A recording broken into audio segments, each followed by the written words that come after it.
Good afternoon and welcome. It's 1:30 and we're going to get started here. And if I could ask the clerk to call the roll, please. You want to come up here? Sorry.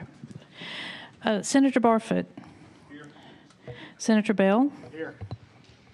Senator Chastain. Here. Senator Figures. Senator Livingston. Here. Senator Orr. Senator Roberts. Senator Schofield. Senator Singleton. Senator Smitherman. Senator Williams. Representative Allman. Representative Boyd. Representative Carnes. Representative Klaus. Representative Ellis. Here. Representative England. Hey, Roger. How are you? Let's see. Representative Hall. Here. Representative Jones. Here. Representative Lovern. Here. Representative Pringle. Here. Representative Reynolds. So, of 17 present. Do you have a quorum? 18 present. 18 present. With 18 being present and the quorum being called, next order of business be to review and approve the minutes from the last meeting, which are in your packets. Mr. President, or Mr. Chairman, Senator Orr. I'd move we approve the minutes from the previous meeting. A motion from Senator Orr. Is there a second? Second. Smitherman. Senator Smitherman seconded. So all in favor of approving the minutes say aye. Aye. Like sign nay. The minutes are approved. Mr. Pringle.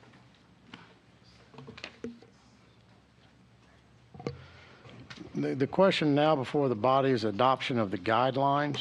Do we have a motion?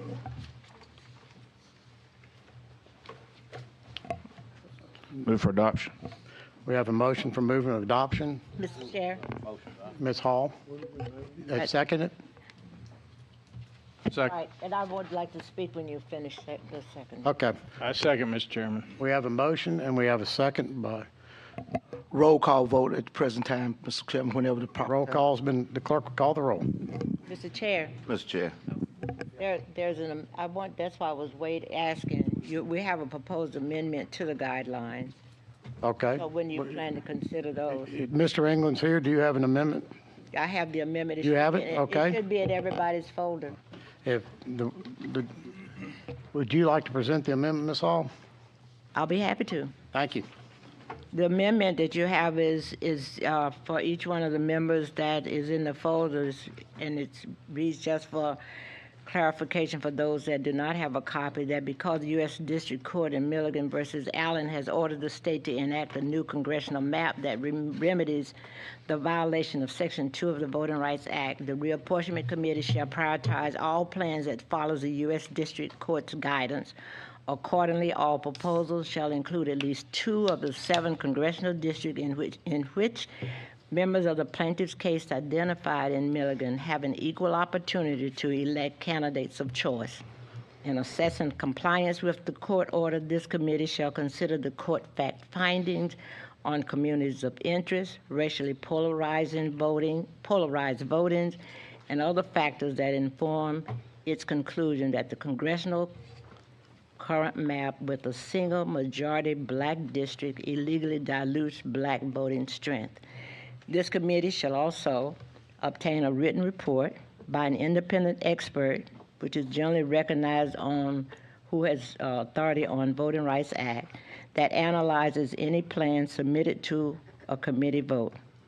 Such reports shall specifically deliver an opinion and support an analysis as to whether and how the proposed plan satisfies the U.S. Court's directives in Milligan. All reports shall become parts of the records for the legislative consideration and shared with the public.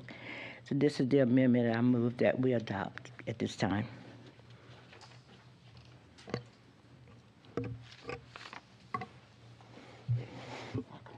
Ladies and gentlemen of the committee, the proposed amendment will enable the guideline with embedded in the guidelines arguments by counsel for the Milligan and Castor plaintiffs about the U.S. Supreme Court's recent decision in Allen versus Milligan. And for that reason alone, it should be rejected. The guidelines are no place for a party's legal arguments. But moreover, the proposed amendment is unnecessary and is not good practice. The first paragraph of the proposed amendment will require the committee to comply with Section 2 of the Voting Rights Act. The guidelines already require the committee to comply with the Voting Rights Act, as well as the U.S. Constitution, which the proposed amendment does not mention. Complying with Section 2 of the Voting Rights Act and with the U.S. Constitution necessarily means complying with court decisions that interpret those provisions. The committee cannot feasibly amend the guidelines every time a court interprets these provisions, and it would be unwise to start picking and choosing among court decisions to include some of them in guidelines and leave others out. The proposed amendment is also subject to differing interpretations. The first paragraph mentions congressional districts in which members of the plaintiffs' class identified in Milligan have an equal opportunity to elect candidates of their choice. But even among plaintiffs suing the state, the meaning of an equal opportunity to elect candidates of choice is in dispute. The Milligan plaintiffs apparently argue this means districts with over 50% black voting age population, but the Singleton plaintiffs have advocated remedial districts with BVAPs in the low to mid 40s, which incidentally the Milligan plaintiffs repeatedly endorsed until just recently. We should not include the guidelines language that is at best unclear and at worst incorporates an unproved argument of one set of plaintiffs. The proposed amendment would require the committee to consider the court's fact-finding of communities of interest. Whatever the trial court found about the Gulf Coast being a community of interest was a preliminary finding based on limited record compiled in an expedited hearing. It is not a final judicial determination, and it does not preempt the committee's ability and responsibility under the guidelines to identify and respect communities of interest, including the Gulf Coast and the Black Belt, when it draws new remedial districts. One purpose of the hearing the committee is considering is to receive public comment in communities of interest, and we should be open to that evidence and not instead default to the arguments of the Milligan plaintiffs' lawyers. The second paragraph of the proposed amendment will require the committee to receive and review a report by an independent expert opining whether the proposed plan complies with the trial court's directives in Milligan, which directives this language refers to is not clear, but whatever directives are intended were preliminary finding the conclusion of law made in a hurried record. They do not reflect what the court will say after it has had the opportunity to review a complete record. Moreover, no such report has been submitted by the Milligan and Castor plaintiffs in support of their VRA plaintiffs' remedial plan that was presented and discussed at the last hearing. That said, I anticipate that when the House and Senate leadership submits a plan for the committee's review, it will be supported by one of more functionality reports. In short, the proposed amendment is not needed and would incorporate into our guidelines the arguments of the Milligan plaintiffs' lawyers, and for these reasons, the motion to amend the guidelines should be denied. Mr. Chairman, Yes. in light of the fact that Representative Hall's amendment did not get a second, let it go on the record showing that you did second. No, I will. No, I was going to say, let the record show that I second it. Thank you, Senator Figures. Also, Mr. Chairman, can we get a copy of the statement you just read? It's in the record, and I'll be glad to share it with you. Yes, ma'am. Thank you. Thank you. Senator Smitherman. Thank you, Mr. Chairman. Although I've had a chance to listen at the report that the co-chair gave, I think that I feel duly noted, based on my opinion and my own interpretation, to make a few corrections. One is that in this proposed amendment, if you look at this from the middle part on down, it says, in asserting compliance with the court's order, this committee shall consider the court's fact findings on community of interest, racially polarized voting, and other factors that inform its conclusion that the congressional current map with a single majority black district illegally dilutes black voting strength. I think that's why we're here in the first place. I think that's how we got here, by the courts saying this is what the map wasn't right. So I think that it makes only common sense to follow the directives from the court. The second thing I want to say this, as I heard the response, I kind of heard something like this, and I'll stand corrected. But it said that when we were talking, you were talking about the taking the directions that this amendment was trying to take us. It was something to this effect that this would be furthering the ruling of the court. It was something of that nature. I want to set the record straight. This is a two-part situation. This is not a continuation from the first ruling on the merits that the court did on the initial complaint. It's two phases to this. The first phase is them ruling what they're ruling. This phase, and if you look in the orders, the orders that the court wrote, where they talked about that they were going to use strict scrutiny and in the principles of coming up with the remedy, then that the phase two is that the remedy now has to meet what the court says, and it has to meet the procedural substantive procedure that is used by us, have to meet those standards that they have. So it would make, to me, only common sense to take that part right there, because the court has said that's the flaw. And we got to go from here to try to correct this and what you present us back, if it's going to be acceptable. So I want to make that very clear to everybody in here that this is not one carryover from the ruling. It's two parts to it. Now we're in the remedy phase, and the remedy phase is totally independent as it relates to the ruling that we have to come up with another remedy. Thank you, Mr. Chairman. Mr. Chairman. Senator Orr. Mr. Chairman, in light of Chairman Pringle's comments, I would move to table the amendment. There's a motion to table. Is there a second? Second. Second by Senator Scott. Roll call, We have please. a roll call Roll vote. call please. vote. Senator Barfoot, Aye. Senator Bell, Senator Chastain, Senator Figures, No. Senator Livingston, Senator Orr, Aye. Senator Roberts, Senator Schofield, Senator Singleton, No. No. Senator Smitherman, No. Senator Williams, Aye. Representative Allman, Representative Boyd, Representative Carnes, Representative Klaus, Representative Ellis, Representative England, Representative Hall, Representative Jones, No. Representative Lovern, Representative Pringle, Aye. Representative Reynolds. The ayes have it, 13-6. The amendment is tabled, so we're back on the guidelines. Mr. Chairman, I'd move adoption of the guidelines. Senator Orr moves in a Roll call. Roll call vote, please. roll call vote. We have second? Senator Orr, okay. Schofield. Clerk, call the roll, please. Senator Barfoot, Aye. Senator Bell, Senator Chastain, Senator Figures, No. Senator Livingston, Senator Orr, Senator Roberts, Senator Schofield, Senator Singleton, No. Senator Smitherman, No. Senator Williams,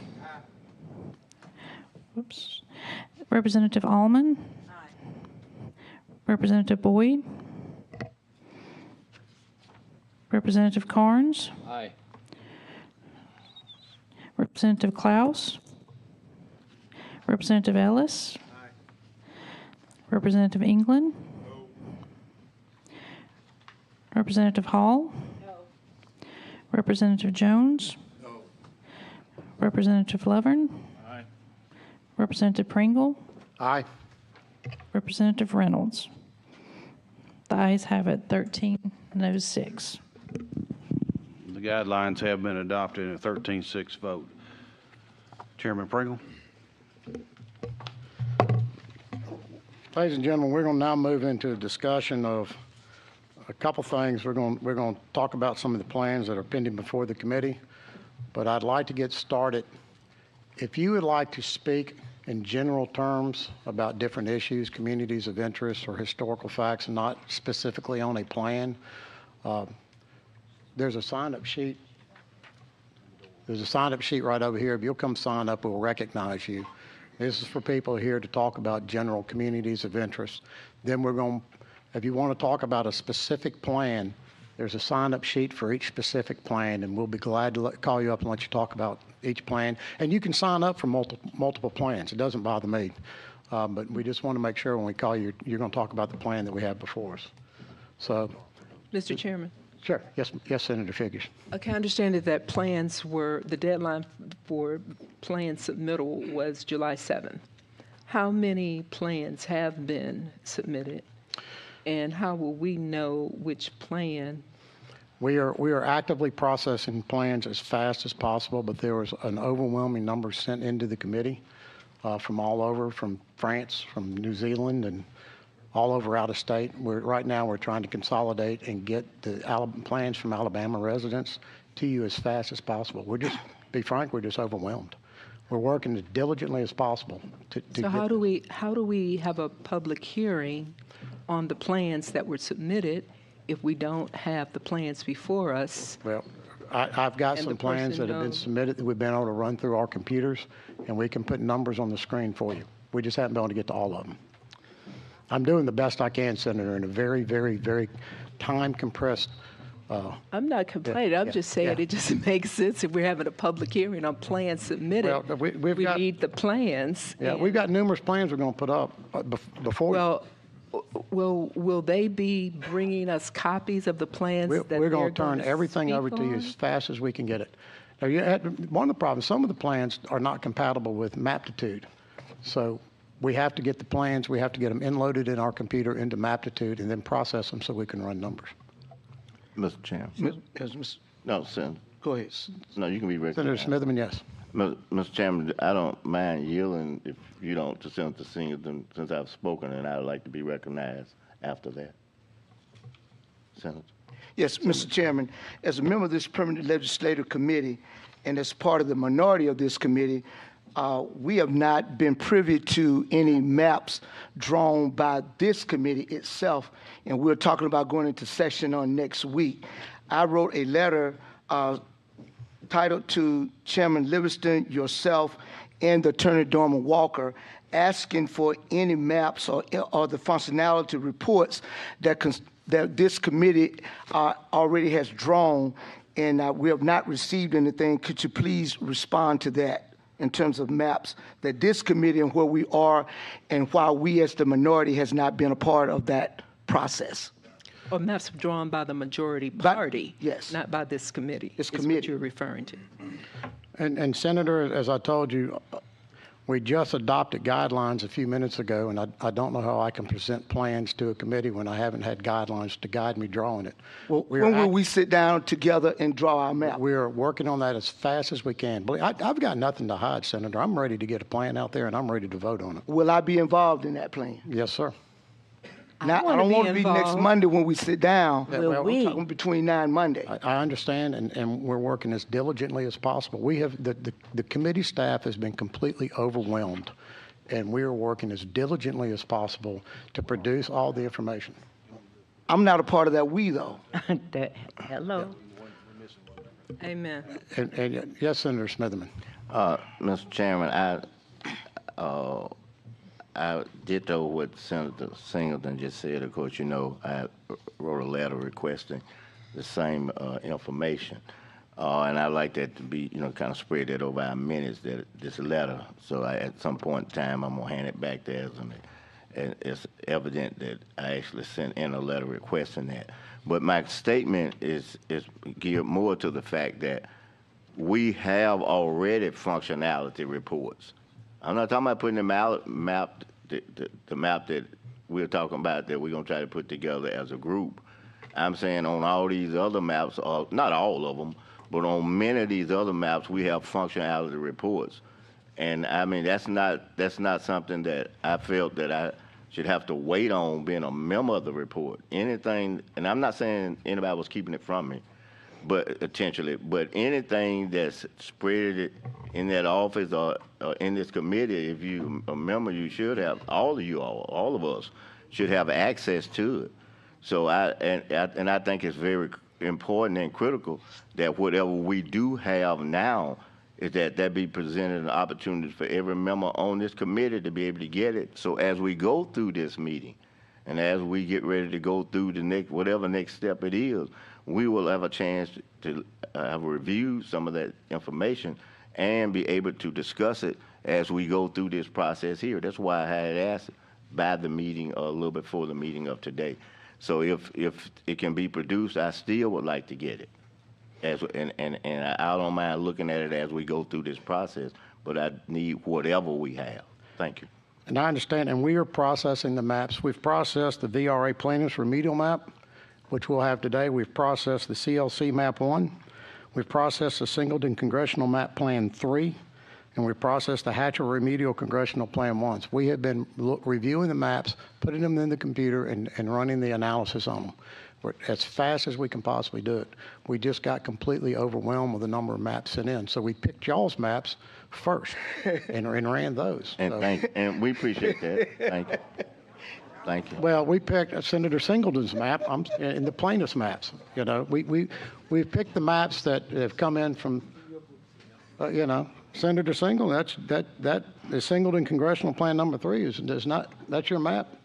No, I'm sponsoring that one. Oh, you're the sponsor of the Singleton map? I'm sorry, Senator Smitherman. But anyway, again, we are processing it as fast as possible, and we're going to get you the information as soon as we can.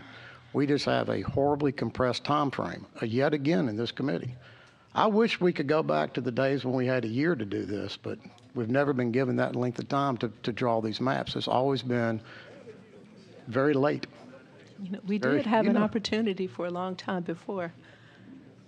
Yes, Representative England.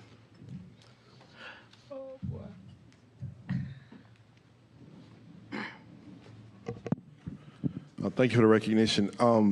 There's something interesting that you said that kind of struck me. And please forgive me because it's no disrespect meant by this at all, but I was unaware that this was like a y'all process. Yes. And I thought that we had a court order where we were trying to build a map that we were all supposed to be working on to a certain degree. And also, since we have a public hearing today, it's not since just a y'all situation for us to present maps, but everybody to present maps so we can actually get a better idea of what, I guess for lack of a better term, Republicans' communities of interest are, or what other perception you have of the court order, so we can actually look at opposing maps and have a public hearing where everybody who's here has input on not only, I guess, y'all's maps, but everybody else's maps too. So it kind of puts us as members of the committee and the public at a disadvantage because they will not have an opportunity to provide any public input on maps that y'all present. So, and again, so I echo the sentiments of Senator Singleton and Smitherman and Figures when, I mean, I would prefer that if this is a process where we're all kind of building a resolution to satisfy a court order, that we all got to look at everybody's proposal and we're not just seeing it on Monday when we arrive at the State House for a special session and then be expected to vote on it within 5 days. So I'll yield, but that's just interesting to me. You won't have Mr. Chairman, I just Yes, sir. so duly like to just present this to the committee. Senator Smitherman's presented it to me, and if you don't mind, I'd like to change your memorandum to read Co-Chairman Livingston and Co-Chairman Pringle. Thank you. I'm not Vice Chairman. I got you. I apologize. So, so noted. thank you. Thank you. And with that, I'd like to recognize Frank Schmitz, former mayor of Dothan and currently serving as civilian aide to Secretary of the Army. When you get to the microphone, please speak into the microphone and state your name and where you're from, because there are people listening to us, and it was very difficult last time for people that are listening to, and the clerks in the back room to hear you. So please speak in your microphone. And members, if you'll turn your mics off, I understand we had a problem with back feed last time. Thank you so much. Well, good afternoon. First of all, thank you for this opportunity. My name is Mike Schmitz. I'm from the great city of Dothan, Alabama. I'm in the automobile business there for 35 years. I sell Hyundais and Mercedes, made in Alabama by Alabama folks, so I'm proud of that. I also had the honor of being mayor of the city and the privilege of being mayor from 2009 to October 2017 in Dothan. And then I stepped from there after 2 terms into our public school system, became chairman of the board. COVID hit, so it was an exciting, interesting 4 years. Learned a lot. And then after I stepped out of that, I got appointed by the Secretary of the Army. It's a volunteer position that I represent Alabama South. I represent Fort Novosel, Army Reserve, and anything to do with the military, JROTC, Army National Guard, and report directly to the Pentagon and to Secretary of the Army. I'm here as a concerned, not a concerned, I am a concerned citizen, involved citizen. As someone who's been involved with economic development, with partnerships with Southeast Alabama, I'm very protective of us because we stand alone. Most of us are small communities, and as we stand alone, we can't succeed. So we have created partnerships that have lasted 50 and 100 years that have helped all our communities grow. And my purpose today is simply ask you, I don't have a map, I don't know what maps you have, but I would love to see Dothan and Houston County stay in line with Montgomery and all the communities that were involved going up the southeast edge of Alabama. We have many partnerships. One is Southeast Alabama Gas, where 14 municipalities from Dothan up to Greenville own Southeast Alabama Gas, and that creates profits or benefits for each community and helps them grow. The 14, usually mayors, sit down every month, and we work together and see how we can help each other, because we don't have anyone else. And so we work together, we have prospered, we are booming, and I hate to see that change. We also have an education, Troy University and Troy Dothan, the medical school we have in Dothan. In economic development, we, as City of Dothan, go out, not out of our way, but we try to partner with all these smaller communities and help them create jobs, because we know floats all boats, right? We know what helps Geneva helps us, what helps Enterprise helps us, or Greenville. So we work really, really hard together to do that. We also have the biggest purpose I have today for this is the world is changing, and with Fort Novosel. 1 minute. Okay, Fort Novosel and Maxwell Air Force Base. We got to be careful. We got to protect their values. We got to stay together to make sure they benefit and they continue to grow, to protect our country. And we have incredible amount of partnerships to help protect that. We cannot lose this. We also, if you move us west, I believe Houston and Dothan County will lose our voice and lose our vote. Thank you very much. God bless you. Thank you so much. The chair now recognizes Jeff Brannon, CEO of Flowers Hospital in Dothan.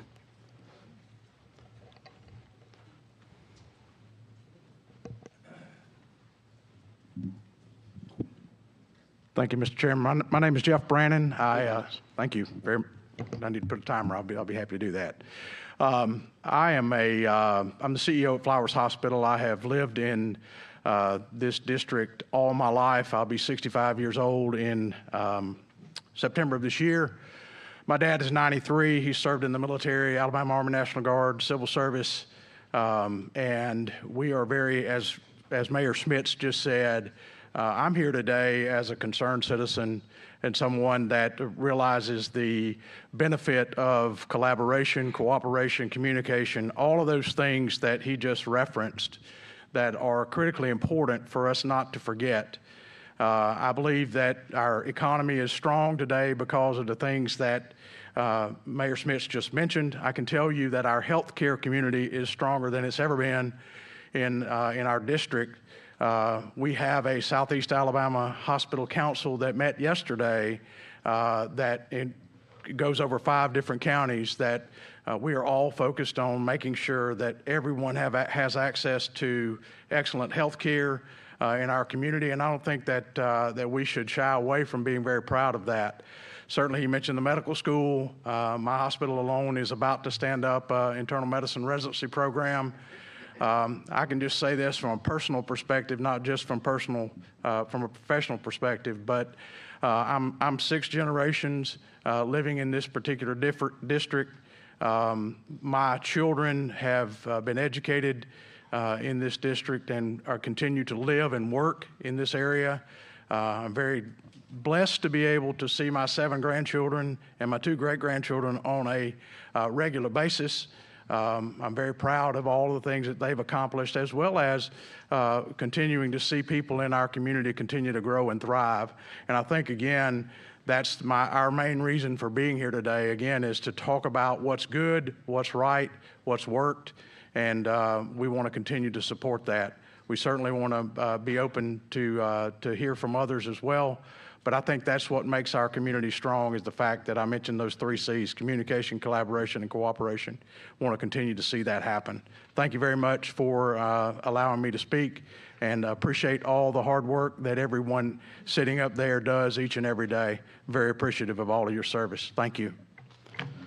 Thank you so much. And for the people who are watching us on live stream, if you would like to comment, send your emails to district@alsenate.gov, district@alsenate.gov, and we'll be glad to take your comments and we'll read them from the podium. With that, now the chair recognizes Ronald Jackson from Birmingham for 3 minutes.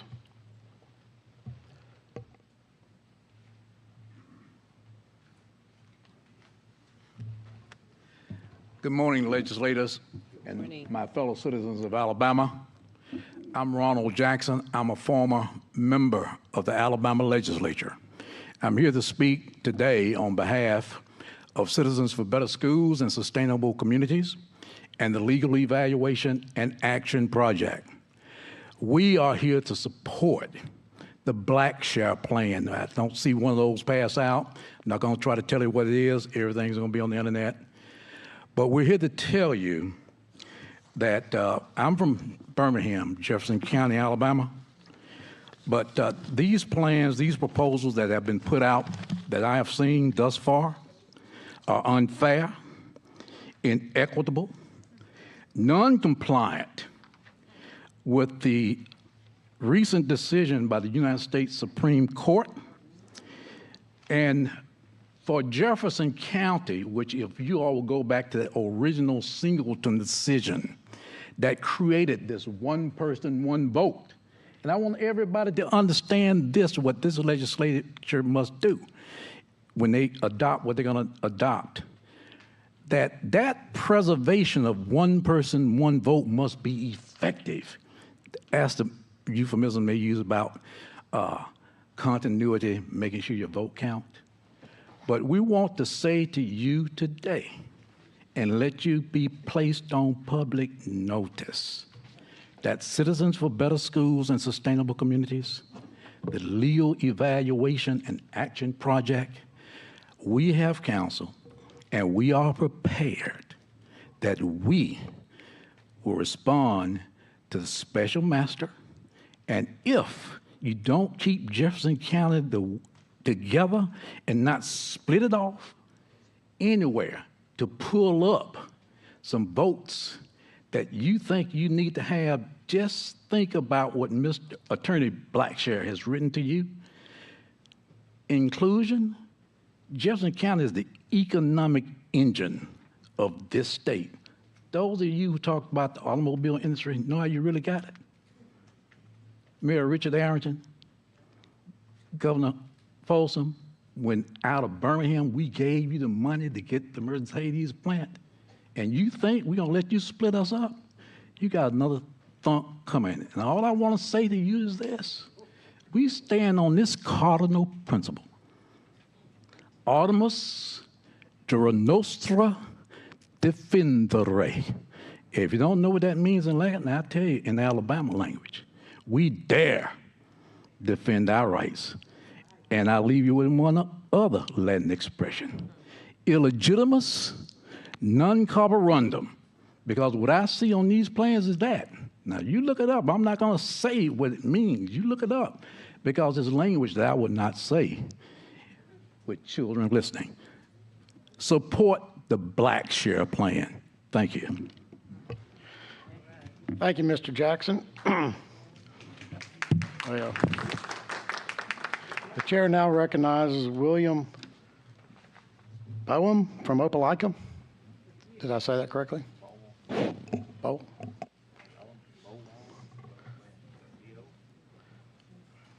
I don't take too kindly to threats at all.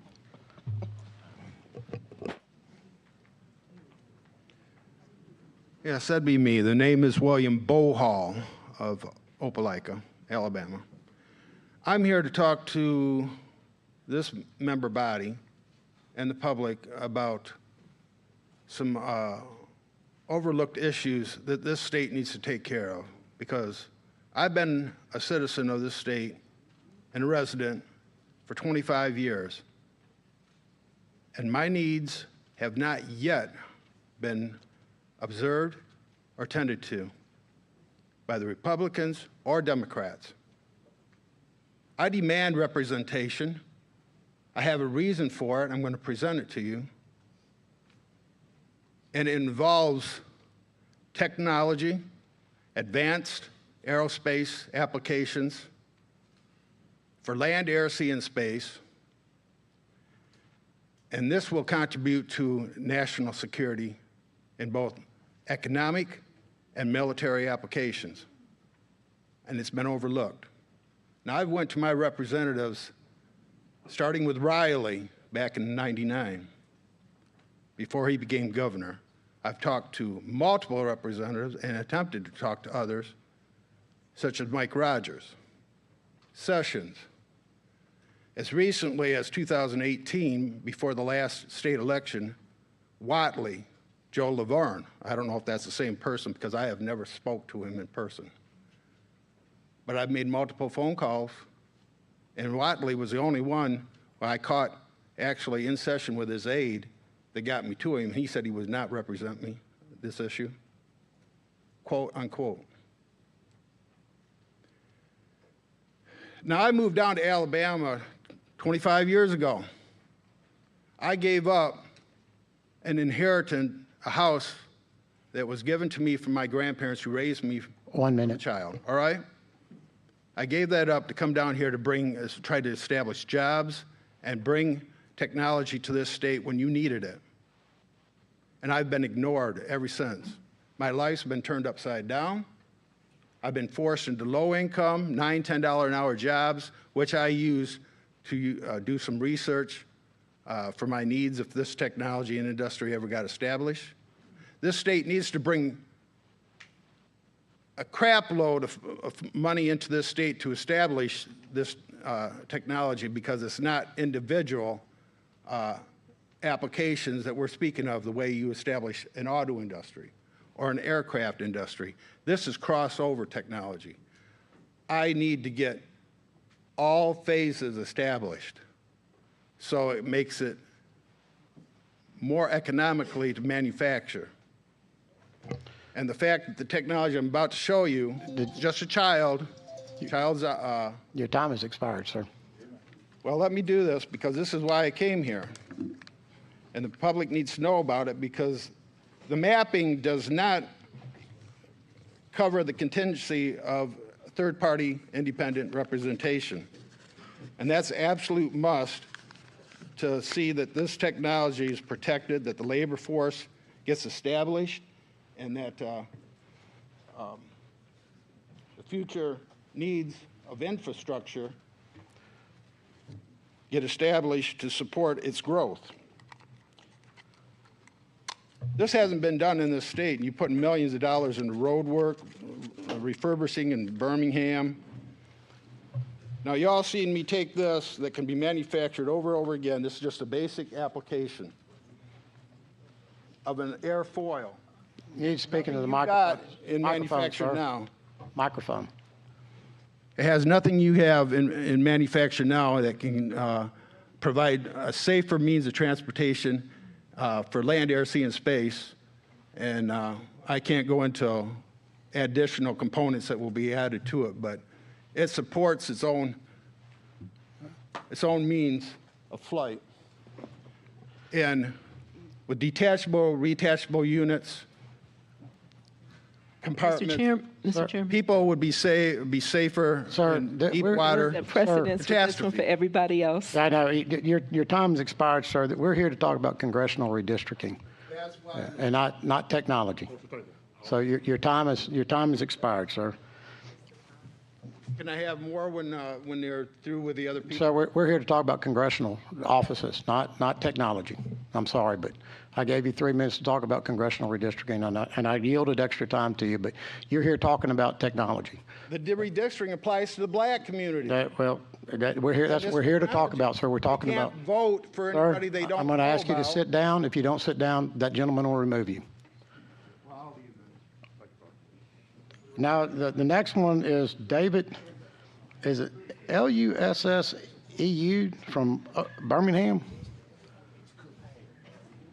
I can't read the handwriting. David Lusseu or there? Okay, I'm sorry, I just can't read your handwriting. I can come forward.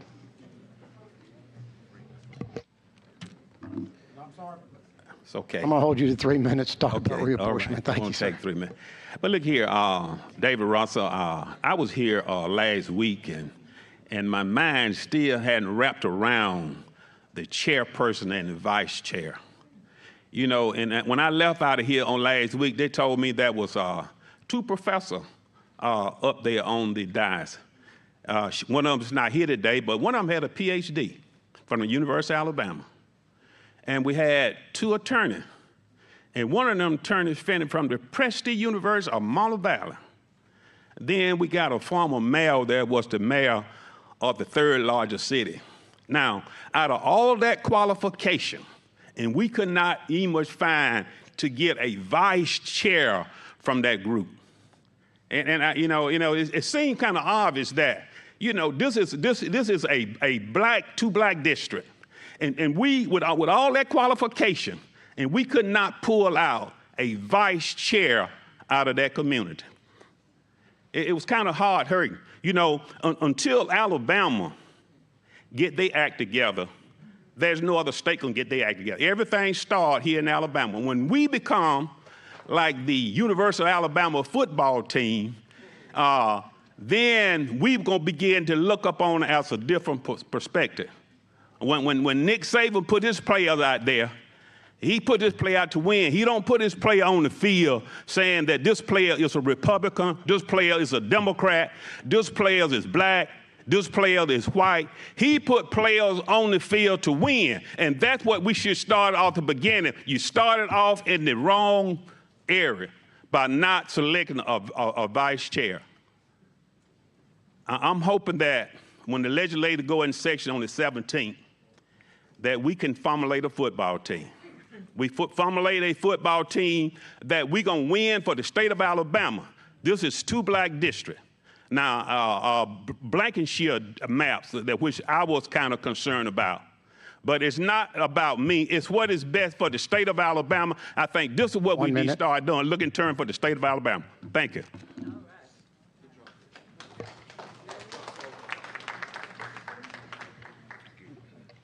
Thank you. The chair now recognizes former member Mike Holmes from Wetumpka, Alabama. Welcome back, Mike. Thank you, sir.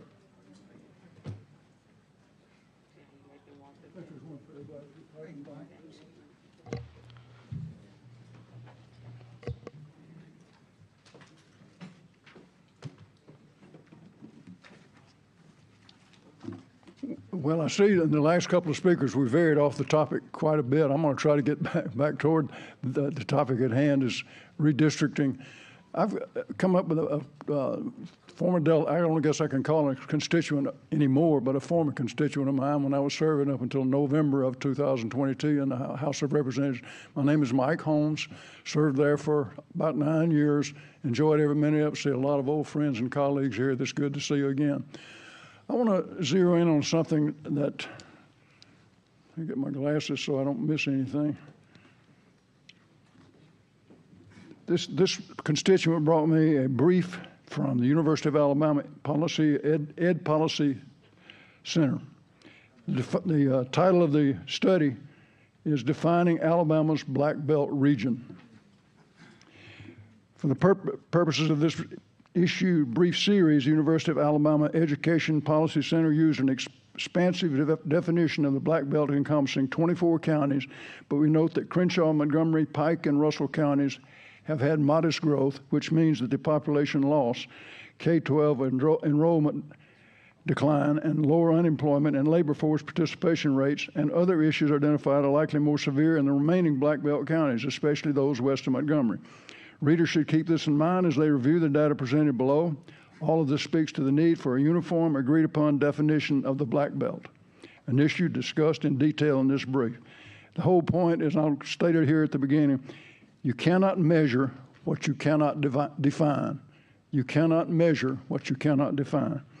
Most Alabamians know the Black Belt. They know it from history books, the area in central Alabama where the cotton was and is still grown.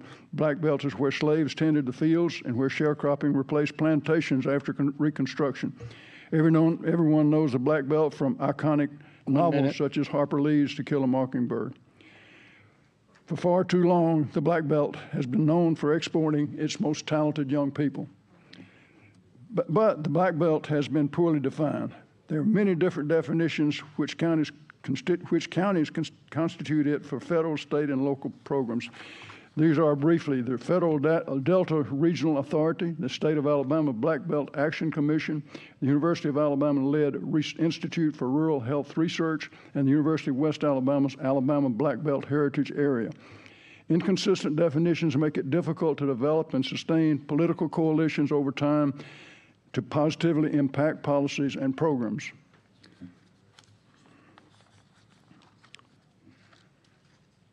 The final step in any comprehensive research-based approach to help lift up Alabama's Black Belt region is to develop a consistent definition. This is a necessary precursor to creating actionable programming for the long term and to synchronize state and federal policy. In a press statement that accompanied his signing of the 2004 executive order creating the Black Belt Action Committee, Governor Bob Riley declared, "This is not another effort to study the Black Belt. I'm not appointing this commission so we have another report on conditions in the Black Belt. The Black Belt has been studied and studied and studied. The problems there have already been identified." Thank you, Mr. Holmes. Thank you. I would like for you to do me a favor, please. Would you sign that and put your name on there and pass it to me, and I'll have it entered into the permanent record of Did you get a copy? I've got a copy. I would like to have Can I sign yours? I think that's the last one I had. Here's one. Yeah. I just need one with your signature. Yeah, if you don't mind, please, sir. Thank you. I'll put it into the permanent record. Chair now recognizes Kathy Jones from Huntsville. I think I need to move this down. Yeah. Right. Sure, no problem. Thank you so much. All right. Good afternoon. My name is Kathy Jones, and I am from Huntsville, Alabama, and I'm the president of the League of Women Voters of Alabama. And I start off by saying this past year, the League of Alabama joined with several other organizations who filed an amicus brief in support of the Milligan plaintiffs. And I'm here today to express our continued support for the plaintiffs and their request to create 2 black majority districts where voting age adults have a real opportunity to elect the candidates of their choice. Yesterday I was reading through the Supreme Court opinion, and I found several quotes that I thought it would really benefit everyone here, as well as the folks watching online if I mentioned them, because they were frankly shocking. I felt like it's so important for us to realize what the Supreme Court said about what the Alabama map represented. First of all, the Supreme Court held that the district court's determination that the plaintiffs demonstrated a reasonable likelihood of success on their claim that HB 1 violates the Section 2 of the Voting Rights Act. As a matter of fact, they quoted the fact that the district court said that the Section 2 violation was, quote, not even close. The district court also, and this is a direct quote, The district court concluded that plaintiffs had carried their burden of proof given the racial polarization of elections in Alabama, where Black Alabamians enjoy virtually zero success in statewide elections, and where Alabama's extensive history of repugnant racial and voting-related discrimination is undeniable and well documented, and that's close quote. Alabama also, this is another quote. 1 minute. All right, I'll hurry it up. Alabama argues that the Gulf Coast region in the southwest of the state is a community of interest. The Supreme Court says we do not find the state's argument persuasive. They also, that's the end of the quotes, but the Supreme Court opinion also went into a lot of detail to explain why they felt like Alabama's theory of race-neutral map drawing was wrong and erroneous and disagreed in every respect. And so the only viable option is left for the Reapportionment Committee is to create a congressional map which complies with the SCOTUS direction, meets all three, the Voting Rights Act, federal law, and meets all three of the Jingles preconditions, and creates 2 Black majority congressional districts where Black voting age adults have an opportunity at long last to elect the candidates of their choice. Thank you. Your timing was perfect. Thank you so much. The chair now recognizes Camilo Fuller from Bessemer. Am I saying that right? Welcome. Thank you. Came pretty close. To all of you guys, we really appreciate you taking time to listen to us, and I'm glad that, can you hear me? That you took time to listen to the public. I'm one of the publics, and my name is Camilo. That's a Spanish name. In my life, the whole of my life, people have stereotyped me as being something that I'm not. I have on the Constitution shirt, and the reason I do because we have a lot of people that have opinions, and I really like the opinion of our forefathers. But they started with we the people, and we the people have been left out, and particularly me. I'm in a district that's in Jefferson County, and frankly, I vote Republican. That would probably get me like stoned in here because I got a lot of Democrats that, so I take great persecution. In fact, I've been named everything from, if you say Republican, they say, well, you racist. Although I grew up black and my mom's black and my dad's black. And so now I'm experiencing all this other stuff that's going on. And so what has happened to me is I've not been represented. And I got people that go, well, you've been represented because you're in Jefferson County. No, because I've been stereotyped and thought because I was black, I was Democrat. That means I didn't have the ability to think. And if somebody Democrat said something, I just supposed to agree with it. Well, I'm sorry, I was born a soul. I am an individual person, and I stick to the Declaration of Independence that say we hold these truths self-evident that all men are created equal. And so I stand by that, and that's why I'm here today. I want to make sure no matter where you're at, that you recognize that there are people like me that, well, I've been stereotyped. They say, well, you're black, so you must vote this way. And so you're just black, and this is the way I'm determined to vote. 1 minute. Thank you very much. And I think that is wrong. I think that is wrong on all of our parts, whether you're black or whether you're white, to just label somebody, oh, you're Democrat or you're Republican. I just happen to vote how I think. So I'm a person that think a particular way. And you know, most people don't think the way I think, and it's okay. I think you got a right to think, and that's good.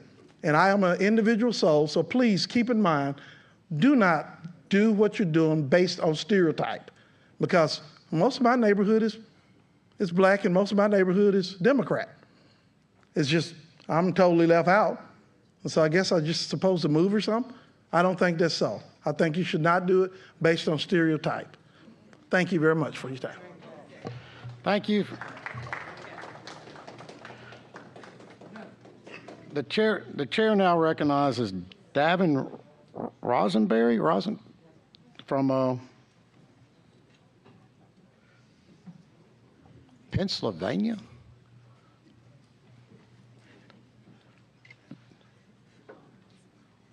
Do I have Davin here?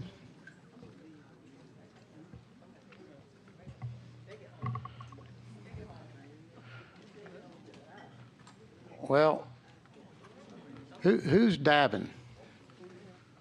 You are? Hello. Okay, because I recognize several of my friends standing behind you who've all signed up to speak. They are the Milligan plaintiffs? Is that correct? Are you That's right. speaking on their behalf, or do they want to speak? No, they're going to speak on their own behalf. Okay. So, and actually, I'd like to go ahead and turn my time over to them, if that's all right. 3 minutes for all of them? 3 minutes each? 3 minutes each, I think. Thank you.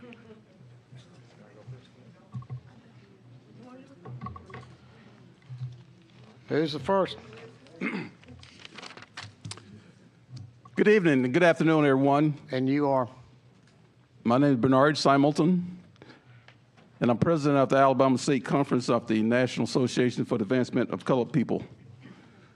And I'd just like to say I thank you all for giving us this opportunity to explain to you why we are here and what we are asking you to do. Now, I'm assuming y'all are here to talk in general terms and not about your specific plan, correct? Or do you want to come back and talk about your specific plan when we put it up on the screen? I'm here to talk about general terms. Okay, that's fine. I just making sure we're on the same page. Okay, but that didn't, the clock hasn't started yet, has it?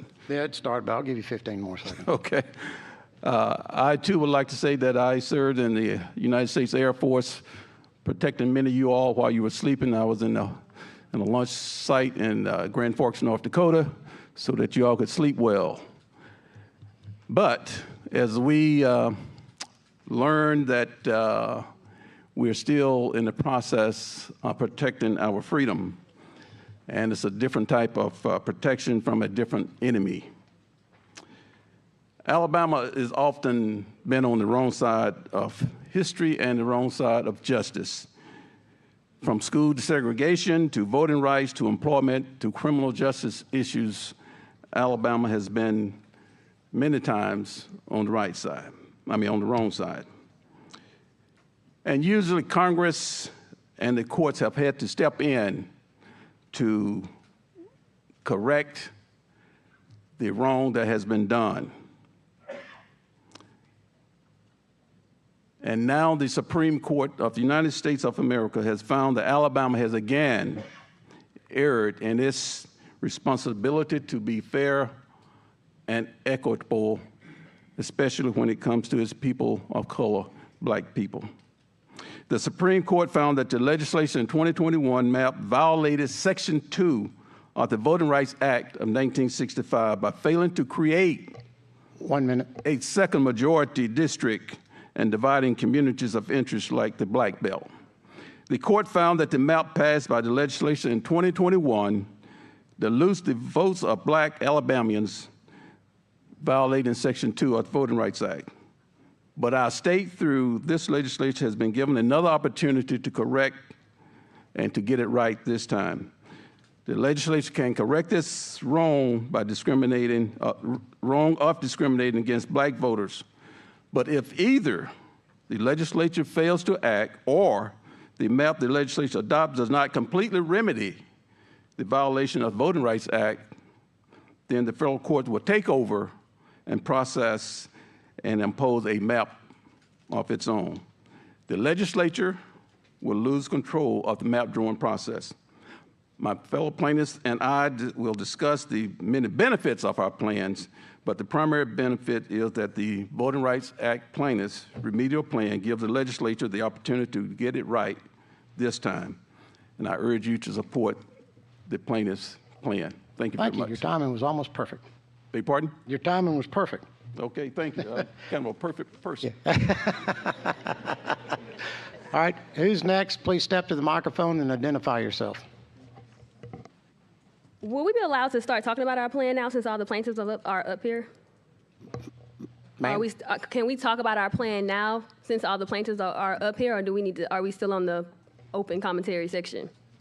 Let's go ahead and put the plan on the screen. Can we put it up there? And we're kind of getting out of order. I was trying to stay general, then we'll get on the plans, but I'll acquiesce. Thank you. We're going to get there. That's the plan on the screen right there. Is that it? That is. Okay. Okay. And you are? I'll get into it. Good afternoon. Thank you for allowing me the opportunity to speak today. My name is Shalila Dowdy, currently a major in the United States Army and a plaintiff in the Allen versus Milligan voting rights case, representing the 1st Congressional District as a citizen from Mobile. I joined the lawsuit because I want someone in Congress who's adamant about equality and empowerment in all areas of the congressional district. I joined because I want someone who is not afraid to engage with the demographic that is the majority in the 1st Congressional District, which will be the Black citizens of Mobile. I want myself and my community to have a seat at the table rather than be on the menu. I urge the Alabama legislators to support the VRA plaintiffs' remedial plan because it gives the city of Mobile, which has a deep and long-standing ties with the Black Belt, an opportunity for real representation. At the trial in the case, I testified about the difficulties that Mobile voters face in getting their congressional representative to support important infrastructure projects, to fully fund our schools, and support broad access to health care and hospitals. The VRA plaintiffs' plan connects Mobile with the Black Belt in a way that is very similar to the State Board of Education plan passed by this legislator in 2021. Since 2010, when the legislator began connecting Mobile and the Black Belt in the State Board of Education District 5, Mobilians have been able to select Black and Black preferred candidates to the State Board of Education. The VRA plaintiffs' plan is also very similar to the plans approved by the 3-judge court and the United States Supreme Court as constitutionally acceptable remedies for the VRA violation. The VRA plaintiff's plan is the only plan which has already been evaluated in a similar form by both District Court and the Supreme Court. Both of these courts found the VRA plaintiff's plan's decision to connect parts of Mobile County to the Black Belt very constitutionally acceptable. The courts also found that the VRA plaintiff's plans were reasonably configured as they were similar to or better than the legislator's plan in complying with traditional redistricting principles. The VRA plaintiff's plan has the strongest defense against any argument 1 minute. that the plan either uses race in an unconstitutional manner or doesn't comply with the VRA. This cannot be said of any other plan that has been introduced. Please remember the work that has been done this far to get us here and respect those efforts by choosing to support the VRA remedial plan. I wholly support our plan and ask that the committee and the legislator support it too. I thank you for the opportunity and your time.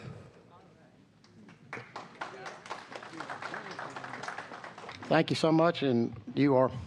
Kadita Stone. Let me know. Can I go? Sorry. Yes, Ms. Stone. Thank you. Okay. Good evening, good afternoon, everyone. My name is Kadita Stone, and I'm also a plaintiff in the Allen v. Milligan case. I joined the. Oh, I'm sorry. Where are you from? I'm from Montgomery. From here, yeah, Montgomery, Alabama. I joined this case because I could not go another 10 years without fair representation for me or my community. In addition to what my fellow plaintiffs have said, I support the VRA plaintiff's remedial plan because it addresses the court's and community's concerns about the need for a district that will actually elect Black preferred candidates. In its decision, the 3-judge court instructed that as a legislator considers remedial plans, it should be mindful of the practical reality based on the ample evidence of intensely racially polarized voting adduced during the preliminary injunction proceedings. That any remedial plan will need to include 2 districts in which Black voters are either comprised of voting age majority or something quite close to it. Congressional District 2 in our plan is 51% Black citizen voting age population. Congressional District 2 would also have about 5% other minority population and a 44% white citizen voting age population. 52% of the registered voters are Black, according to the Secretary of State's voter registration records.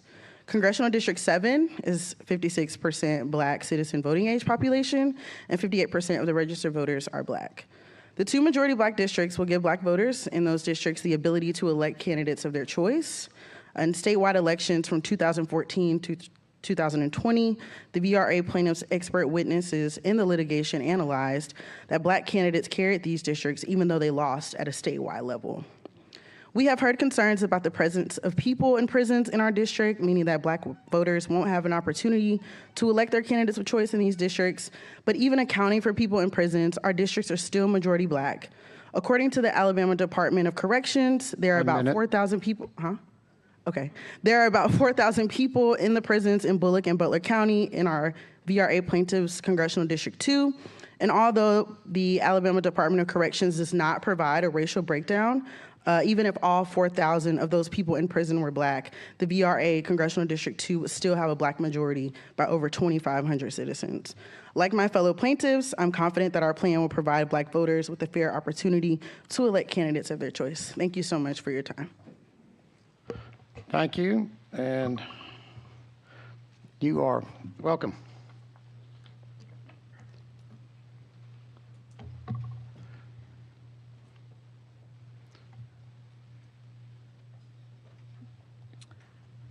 Good afternoon. I'm trying to get my comments here, sir. Okay, here we go. Good afternoon. My name is Letitia Daniels Jackson, and I am from the great Circle City of Dothan, Alabama. You all heard from my former mayor, who I'm also proud to call my friend earlier, and I'm glad that he agrees that Dothan should stay with Montgomery, because that is exactly what our map does. Representation matters. Having someone who understands your community and your community's issues and concerns in an elected body is important. I decided to join this lawsuit because I hadn't felt represented on the federal level for a very, very long time. In fact, I never received any correspondence at all from my congressional member until I became a plaintiff in this case. He has never, to my knowledge, been in my community, has never held a town hall meeting or any other meeting in the black community. And when I receive notices of meetings, they are never anywhere near where black voters live and frequent. When elected, even though we may be from different political ideologies and may not agree on much, it is important that the elected leaders of our community represent the whole community. To talk to us and to attempt to gain some knowledge and understanding of our issues and things that concern us. To communicate with us about federal dollars coming into the state that can be accessed by our communities to address the needs that we have, such as the digital divide, where we understand there are millions and millions of dollars set to come into the state to address the broadband issue that's designed to close the gap. 1 minute. Billions of dollars will be spent to make broadband accessible to rural communities like the Black Belt. However, we haven't received any information in our community from our congressional member about these dollars. Representation matters, and that is the key premise of Section 2 of the Voting Rights Act on which we base our lawsuit. So I urge you all to listen to our concerns, to hear us, to understand the importance that representation does matter, and we need representation, and we need our voices heard. Thank you. Thank you. I think we all recognize you. I recognize you too, sir. But you do have to state your name for those who are watching on live stream. Yes, sir. Good afternoon. My name is Evan Milligan, Executive Director of Alabama Forward. I'm also a longtime resident of Montgomery. And my maternal side, my mother's side, have been living in the Black Belt area for at least 8 generations. I'm 6 generations removed from enslavement, and my son and daughter are the 7th generation. When I look at them, I want to commit to them inheriting an Alabama that allows them an opportunity to lead, to dream, and to make contributions to the community. The same that you want for your children and your grandchildren. When you look out in the audience today, you see lots of young people. And what I hope is that when you look, you see them as your children, as Alabama's children. There are young people here today that are participating in summer activities to learn about leadership. They could be doing anything. And what I want is for these young people to know that there's a future for them in this state. Representative Pringle, you mentioned that there are maps that have been sent in from New Zealand, from far, Australia maybe. We all know there are Alabamians living all around the world making contributions. Many of them have left the state. We talked about exporting our homegrown, our babies. We need to build a state that actually looks into our future in this country, embraces our promise as a multicultural community, and provides a path forward so that young people like we see out here sitting here today can see themselves in positions of leadership. This congressional district that we're talking about today can provide one path forward for that. We've mentioned some of the things that are featured on our map, but I really just want you to think about the soul of the matter. Do you see us as your children? You as the state of Alabama representing us, do you see us as people that are qualified to lead, to serve? Those of us that are serving in the military to die, to show up when there are tornadoes, to show up when there are accidents on our highways. If we're qualified to serve in those areas, then please consider how you can design a map that can allow us to serve even at the federal level. And the eyes of the nation. 1 minute. 1 minute. The eyes of the nation are looking at you. I know it's hard. I know you have people that you answer to. I know this is not an easy job. But if you can cut out the noise, look within, you can look to history. You can make a mark in history that will set a standard for this country. The same way we've done with NASA and technology up in Huntsville, down to all of the aquatics industries down in Mobile, and the sports that we talked about in Tuscaloosa and Auburn. We can do that same thing with our governance and with our education, and it starts with this conversation. So I hope that you would consider what we've said, consider our map, and we thank you for your time. Thank you, Mr. Milligan.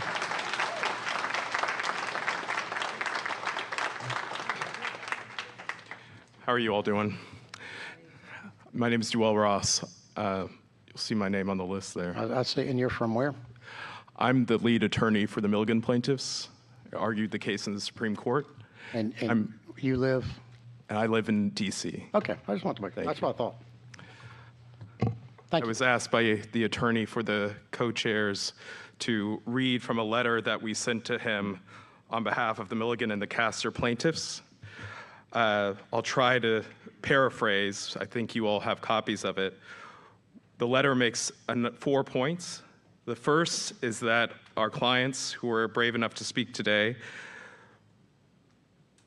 in this case, the only ones who have won a case so far, the only ones who were in the Supreme Court were the Milligan and the Castor plaintiffs, my clients here. The Singleton plaintiffs, respectfully, have not won anything in the district court or in the Supreme Court.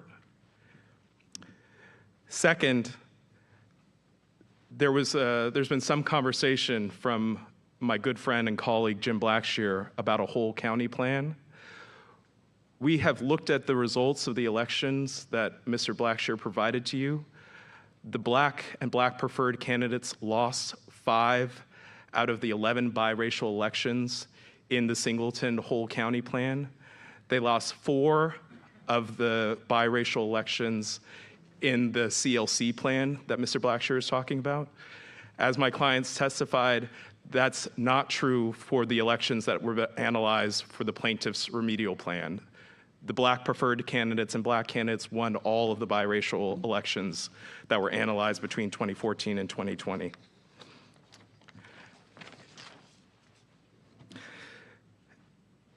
I think one other thing is really important to emphasize here. Because my clients are the only ones who've actually won a case, the Supreme Court considered arguments about communities of interest, considered arguments about the Black Belt as a community that has been discriminated against in this state for close to 200 years.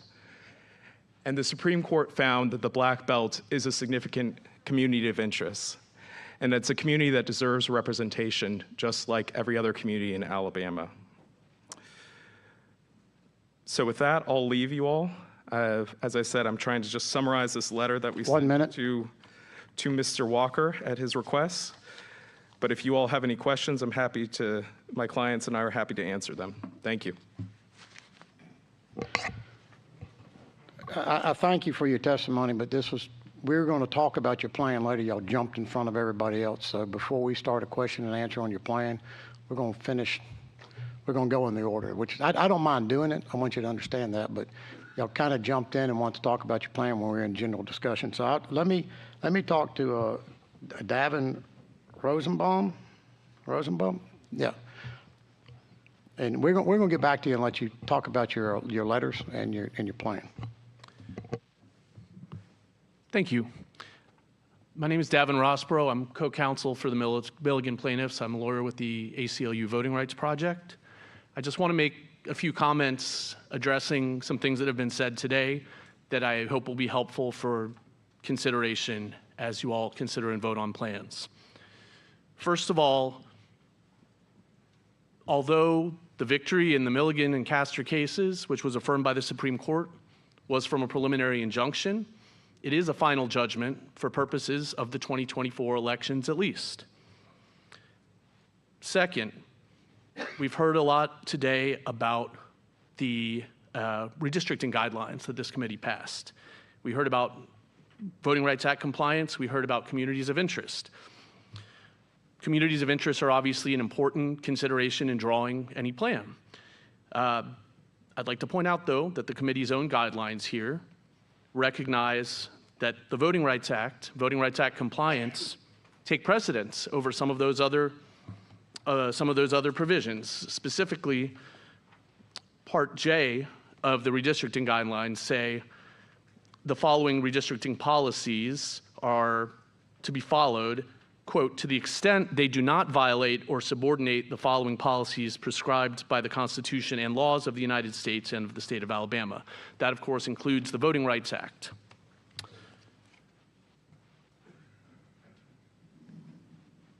Finally, I want to address a comment that a gentleman made earlier today about redistricting based on stereotype.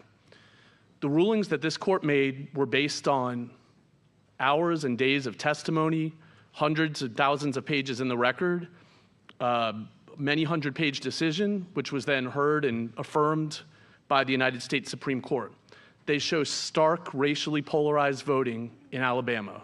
Race still infuses the political system here, and that's why the race-conscious remedy that's presented, which still respects political boundaries and communities of interest, like the Supreme Court recognized, 1 minute. is a proper remedy. Thank you.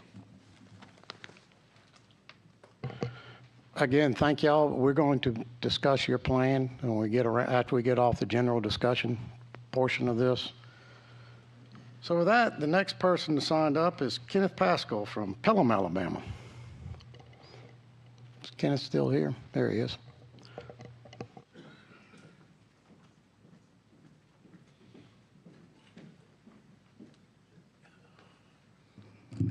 Mr. Chairman, thank you for the recognition. Thank you for being here. Now state your name for the record so they can hear you. My name is Kenneth Pascal from Pelham, Alabama. After 21 years in the military, I could have moved anywhere in the world, anywhere in the country. I decided to move back to Alabama, and I live in Pelham.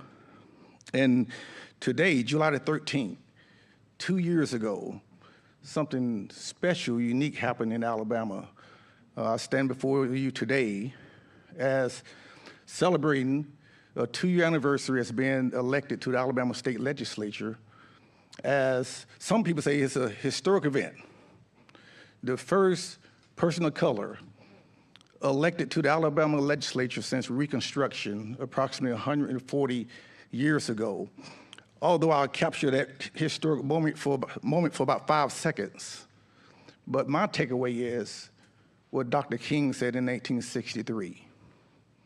He said, I look to the day where people will not be judged by the color of their skin, but by the contents of their character. The people in Shelby County, my district, they did not vote for me because of the color of my skin. They voted for me because they saw a God-fearing man, a veteran who served his country, loved the country, who got out and got engaged with the people in the community. And so your task to represent the people in your district and also everyone else in this state, you have a tough task before you. I just want to take a few minutes, just kind of share that with you, because what I've been hearing is a lot of the focus on race and skin color. But I just want to let you know, Alabama, once again, I could have moved anywhere in the world, anywhere in the country. And I stand before you today as a proud American, as a proud father, as a proud black man that lives in Alabama and represent the great people of Shelby County in the Republican Party. So I just want to say you have a tough task before you, but just please just listen to what I just shared with you and say, Dr. King's dream is alive in Alabama. We have come a long way, and I'm living proof that it is not based on any color as far as represent. I represent everybody in Shelby County. So thank you for your time.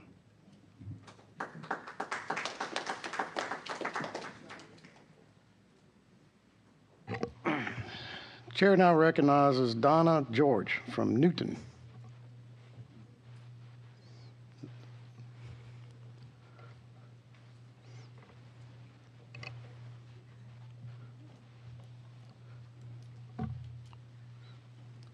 Thank you, Chairman. I'm here today to talk about an important issue and something that is deeply concerning to me. It's a stereotype that leaves black voters completely forgotten and ignored. I'm a black Republican, and I'm here to represent thousands of black voters who are also Republicans. That stereotypes of all black voters are not Democrats. And it's disrespectful to black Republicans across the state and across the country. I hope that you all take us and our opinions into account when drawing district lines. We deserve a voice too. Thank you for your time. Thank you so much. And now the chair recognizes Belinda Thomas from Newton.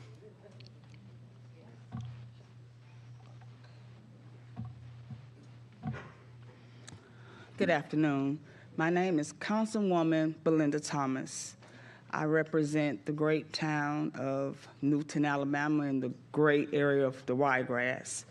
I am the first African American to be elected council. I was the only female to be elected council. I'm a patriot. I'm a Republican. I love this state. I love my party. It is unfair that we talk about redistricting based on colors. Because the city that I live in, the state that I live in, it's not a lot of us. So I was elected for my beliefs and what I want to do for the people, not because of my color. I'm also a businesswoman, bringing industry to the state of Alabama through my company, Alabamboo, not based on color, based on building an infrastructure, bringing jobs, bringing opportunity. I'm also the founder of a nonprofit that builds farmers, not based on color, not based on districting, but based on needs. I pray that when you look at this, you see me as a black Republican, but as a woman, and not based on whether I'm Democrat or Republican, but based on what's right. I feel that the Wiregrass is an area that needs to stay together and stay with Montgomery. Thank you. Thank you so much. The chair now recognizes Tia, is it Lenona Perot? Yes. Yeah, I got it, yay. Okay, come on. Good afternoon. I am Haja Lenora Mutia Perot. I am representing Macon County. I am here today truly thankful for the opportunity to be here in Alabama. I have been here for 11 years, and within those 11 years, I have really seen the lack of for us as African Americans. And it is really important that as leaders who are representing us, we need to be informed. We as citizens are not informed. We vote for you, and we don't get the information that we need. We don't know what it is that's happening. We don't know what and how you guys are leading our lives. So today I am here to ask on your behalf to please, if we vote for you, let us know what's going on. Let us know how our lives are being impacted. Let us know what we need to do. The information that's been given here today, so many people do not know that this stuff is happening. It is necessary for us as citizens of Alabama to be aware of what it is that's going on in your community. As associates for the Black Belt Foundation, it is important because we have individuals who are doing the work and they're not getting recognized for anything that they're doing in Alabama. And it's really sad that while we're here at this point in history, in 2023, we are the living legacy of the individuals that has died for the opportunity to sit in a seat, for the opportunity to sit over here and lead the individuals. So, whether or not I am a Black Republican or a Black Democrat should not matter as to whether or not the things that we do and the things that the laws that you dominate us within our community. We as individuals, we as citizens, it is necessary that we are informed. And Alabama Forward, I thank you guys for the work that you do, because if it wasn't for the works that you did, a lot of us within our communities would not be aware of the things that's been going on. So I say thank you, because we do need to have forward movement, but it has to be from a place of consistently united. We have to unite. The Republicans and the Democrats have to come together because we live together.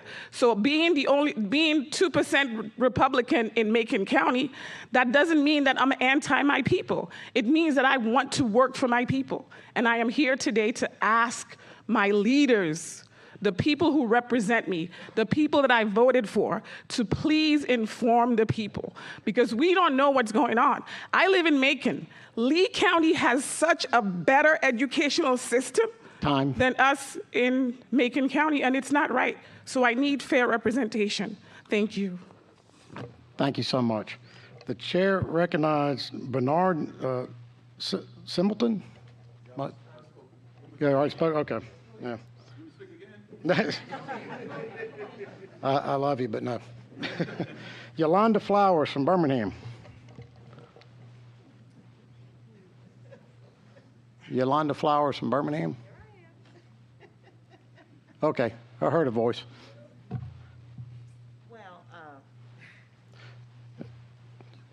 Good afternoon. I'm Yolanda Flowers from Birmingham. I am not supposed to speak. I was told that I just sign in, so I just follow suit. I just did what I was told to do.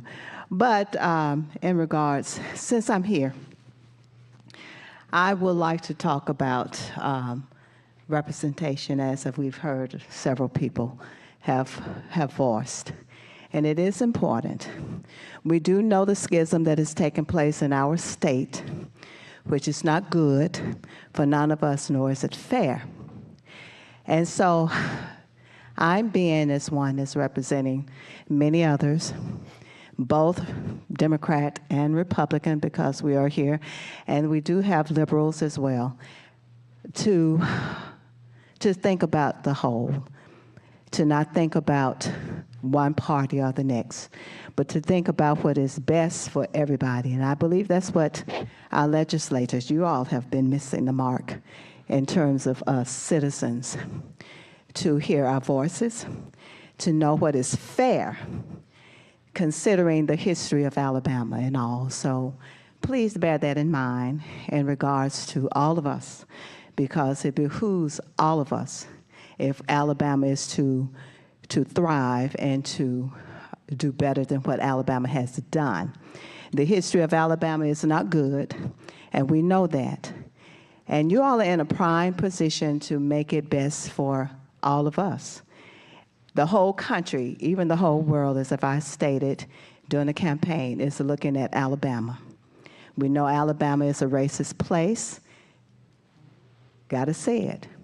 You know, the foundations have not been fair. That's much blood has been spilt on this ground. And and has produced strange fruit. 1 minute. So I just thank you for listening. And I pray that God will arrest your all's heart when you all go to make the decisions, and that you will make it right. If Alabama's to be healed, please make it right for us all. Thank you. Thank you, Ms. Flowers. The chair now recognizes Patrick McWilliams from Spanish Fort.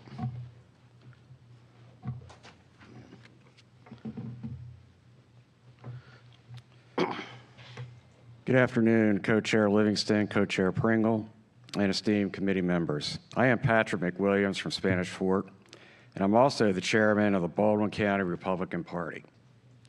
I am here today because the Senate and House leadership saw fit not to appoint anyone to this committee who resides in Baldwin County. I think it is worthwhile to state the merits of Allen versus Milligan and how it pertains to Baldwin County and coastal Alabama. We need to call it like it is with this ruling. This was a 4.75 to 4.25 vote. Justice Kavanaugh dissented on Part 3B1 of Chief Justice Roberts' opinion.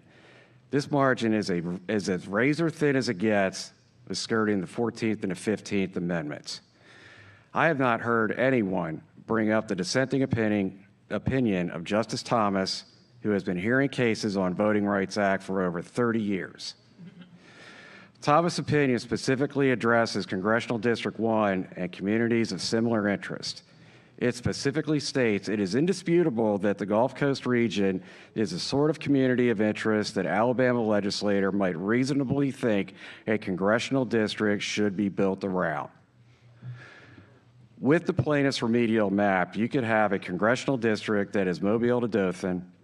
Lumping a congressional district from Alabama-Mississippi line to the Dothan region will complicate major economic policy initiatives like the Interstate 10 Mobile River Bridge and Bayway project that connects downtown Mobile to Baldwin County. Is that a priority for someone that lives in Enterprise? Or will four-laning the Ross Clark Circle in Dothan be a top priority for somebody in Foley? Another issue that should concern all of us is earmarks for federal budget appropriations. We would have two large universities with South Alabama and Troy. Then you have Coast Guard Aviation Training Center in Mobile and Army Aviation Training Center at Fort Novacell. Both are critical training aviators for our national defense. There are only so many earmarks you can get in one congressional district. In closing, Mobile and Baldwin counties are a community of interest. I will remind this committee that none of you had any problem reaching into Baldwin County and absorbing the entire city of Spanish Fort to create a new Senate District 33, which is 73% black and 23% white. I think we can all agree there is no easy way to make this fair and equitable for everyone, but however, this may fall out the plaintiff's remedial map will negatively impact not only coastal Alabama, but the socioeconomic health of the entire state. Thank you. Mr. Chairman. Thank you. Yes, Senator Figures. I'd just like to tell the young man that I was part of that person who got in Baldwin County, and you're my constituent, but I didn't vote for that plan. So the same people who voted for this congressional plan that went to the Supreme Court and they voted it down, then those are the same people who put me in your county. I just wanted to make that clear to you. Thank you, Senator. Thank you, Ms. McWilliams. Now the chair recognizes the final person on our general, then we'll go to the individual plans, Reverend Rayford Mack.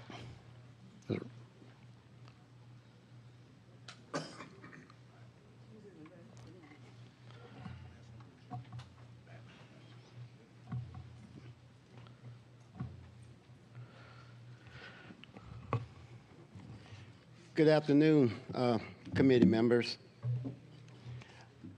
I came here today with a written out appeal, but after hearing and feeling what was happening, I had to throw that out the window. If the committee itself that's working on the plan is not initiating and doing the the right things to come up with what need to be done. How is it going to move forward? Senator Smithman stated that this is a new start. We are here today because of power and privilege. We're still fighting for power and privilege. There's no way you can deny it. We want the privilege to vote, which will give us power.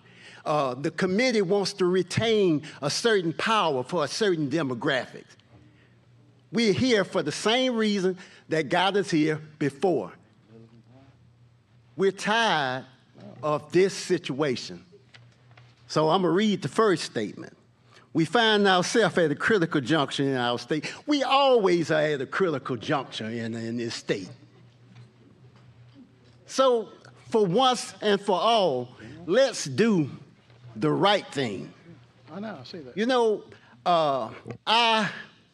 if I had been born white, I would not want to give up my privilege. This unforeseen, unknown privilege that I have, I would not want to do that. So in all honesty, it's no way that you can come about this being fair, but you can't be fair, but you can do the right thing. 1 minute. So, you know, I grew up in Mobile. I spent the past 30 years in Montgomery. I know what citywide elections are, where you could, everybody in the county voted for whoever they want to vote for, and the majority is white. It's time for a change. It's time for a change. And if you there sitting on the committee don't see that, we'll be right back here again in 2053 fighting these same issues because of power and privilege. And nobody wants to share in this power and privilege. But we'll be here to fight for our rights as citizens in the state of Alabama and citizens of America. Thank you very much. Thank you so much, Reverend. That concludes our discussion on the general issue of redistricting and reapportionment. Now we'll move to, if the clerk will please put up the VRA plaintiffs remedial map on the screen, and we'll begin discussing this particular map. Chair now recognizes Travis Jackson for the purpose of discussing this plan.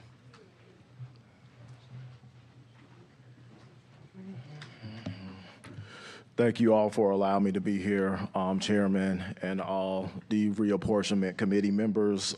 Thank y'all for what y'all do for our community as well as state. My name is Travis Jackson. Just like many countless people that have spoken, I am too a war veteran. I am a war veteran of the Iraq campaign. I deployed for 15 months during Bush Jr.'s the surge from 2007 through 2008. And I'm also a huge advocate for Black Lives / Voters Matter. I'm a firm believer, as you all should believe, that all voters cannot matter until Black voters matter. I am a huge supporter of the VRA plaintiffs remedial map. I say that because after researching on my own accord, as well as reading the opinion of the Supreme Court, I've come to realize that we, for years and years and decades, Alabama has been a national embarrassment for not just America, but a worldwide embarrassment. It is long overdue for us to recognize that Black voters do deserve not only fundamental rights, but they do need to have their proper recognition as being political superheroes of the land. And if you all do vote in support of the VRA plaintiffs remedial map, I have some few suggestions for y'all to take into consideration. And I will speak on the recommendations. I highly recommend that there is voters with disability. I urge you all to consider voting accessibility as well as disabled accessibility in the buildings, inside and outside of the buildings. I highly recommend that there will be actually adequate or healthy water. I recommend that there is definitely no police presence whatsoever, because in the years and years since black voters have had the fundamental right to vote, the police have been camouflaged, many of them as the Ku Klux Klan, by intimidating black voters every time they go to the voting poll. They do so through unethical search methods, whether if it's patting down or commanding them to empty all the items in their clothing or purses or bags or whatsoever. And they also 30 seconds. And they also stalk and pull people over, black voters in particularly. This is, in my opinion, this is not the Ku Klux Klan, but any police force that intimidates minority voters, I like to call them the Blue Klux Klan.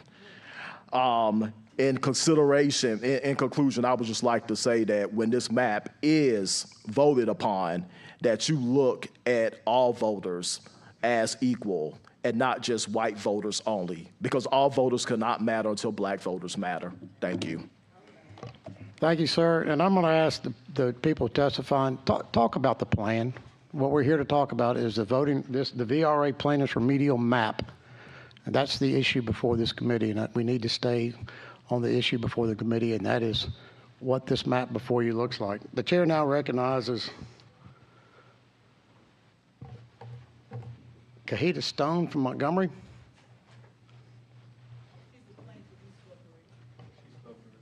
Yeah, well, so I want to speak again? Okay.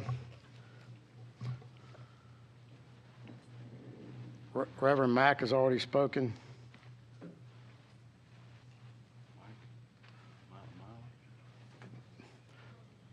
Mike, I can't read this from, looks like Montgomery. Mike Milo?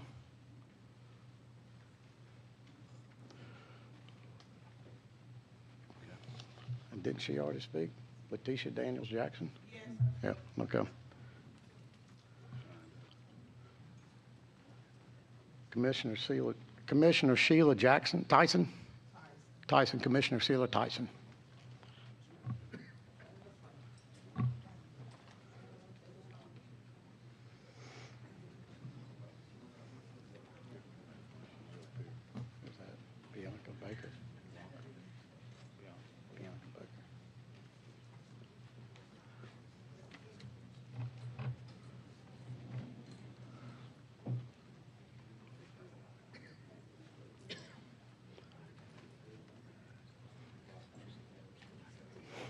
It's lunchtime now, y'all, right? So good afternoon. I brought some maps, so since y'all have maps, you have so many, but I brought the plaintiff's maps. And I wanted y'all to know that's the one I'm supporting. And my speech what I wrote, I'm just gonna disregard that. I want you to know I am a county commissioner in Jefferson County. I have people that represent me that sit on this committee in Jefferson County. I am here as a county commission, but I'm also here as a convener for the Black Women Roundtable.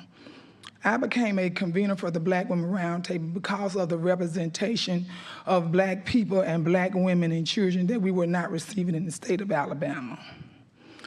We work out of 4 counties in this state. We have women and children that are not being represented in this state. We have access to resources from out of the state of Alabama that we have to bring to this state in order to cover the counties that they are not being represented in. From clean water, health care, food deficiencies throughout this state, educational programs. I can go utility assistance, I can go on and on and on. I would like for you to look at these lines. Just from this paper that I have received that Senator Smitherman and 3-4 other senators, Representative Hall, have brought to y'all attention, the disrespect of the court system, that y'all turn around and rewrote something to fit what y'all wanted. I just really hope that you don't do this on no party lines. Be on the right side of history on this decision. We have the whole world looking at us. They already think we're a bunch of country bumpkins in the most racist state in the world.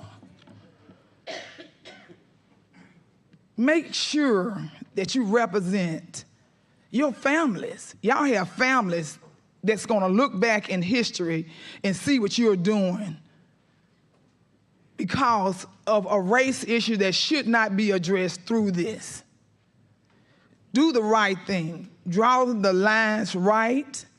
Do not send us back to the court system. Use the map that the plaintiffs that have given you.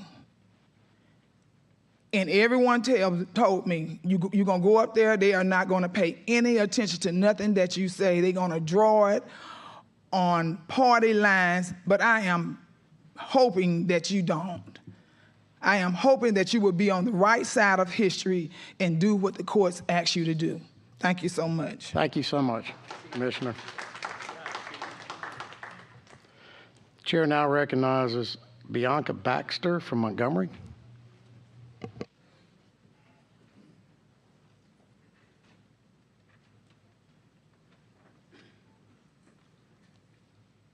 Good afternoon, everyone. My name is Bianca Baxter. I am 16. I'm in the 11th grade at Brutech Magnet High School. I'm speaking today on the Southern Youth Leadership Development Institute founded by Ms. Doris Crenshaw. While my fellow students had to leave, I am here to speak on our behalf and bring awareness to the situation. First, I would like to open with a quote from Kofi Annan. "We may have different religions, different languages, even different colored skins, but we belong to all one human race." This summer, we've been learning about the current status of the Allen versus Milligan case. We are grateful for those who have taken extreme efforts to bring attention to this state issue of redistricting. As Milligan stated earlier, we deserve to know and be acknowledged as a part of this human race as well. Soon, we will be included in civics processes as well as informed citizens. We hope to make the greatest impact possible with our vote.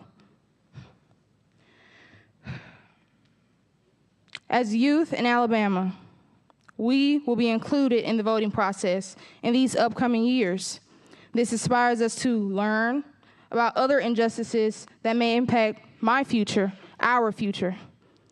My question is this map, or if this map is not passed nor acknowledged by the state of Alabama, what rights and opportunity will be at risk for my youth as future voters? Also, what statutes will be implemented to ensure the fairest map and effectively abided by if this map is, in fact, passed? That is my question to you all. If this is not passed, what will my future look like here? 1 minute.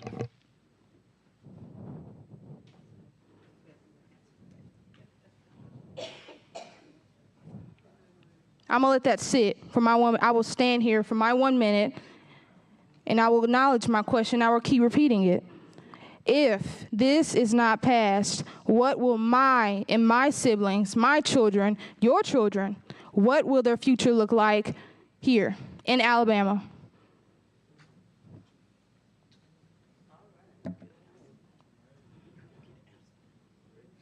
I'll say it again.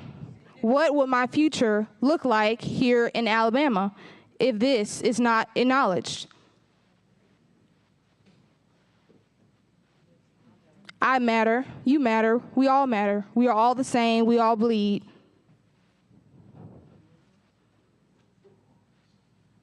"16 and young and educated." Thank you. Your time has expired.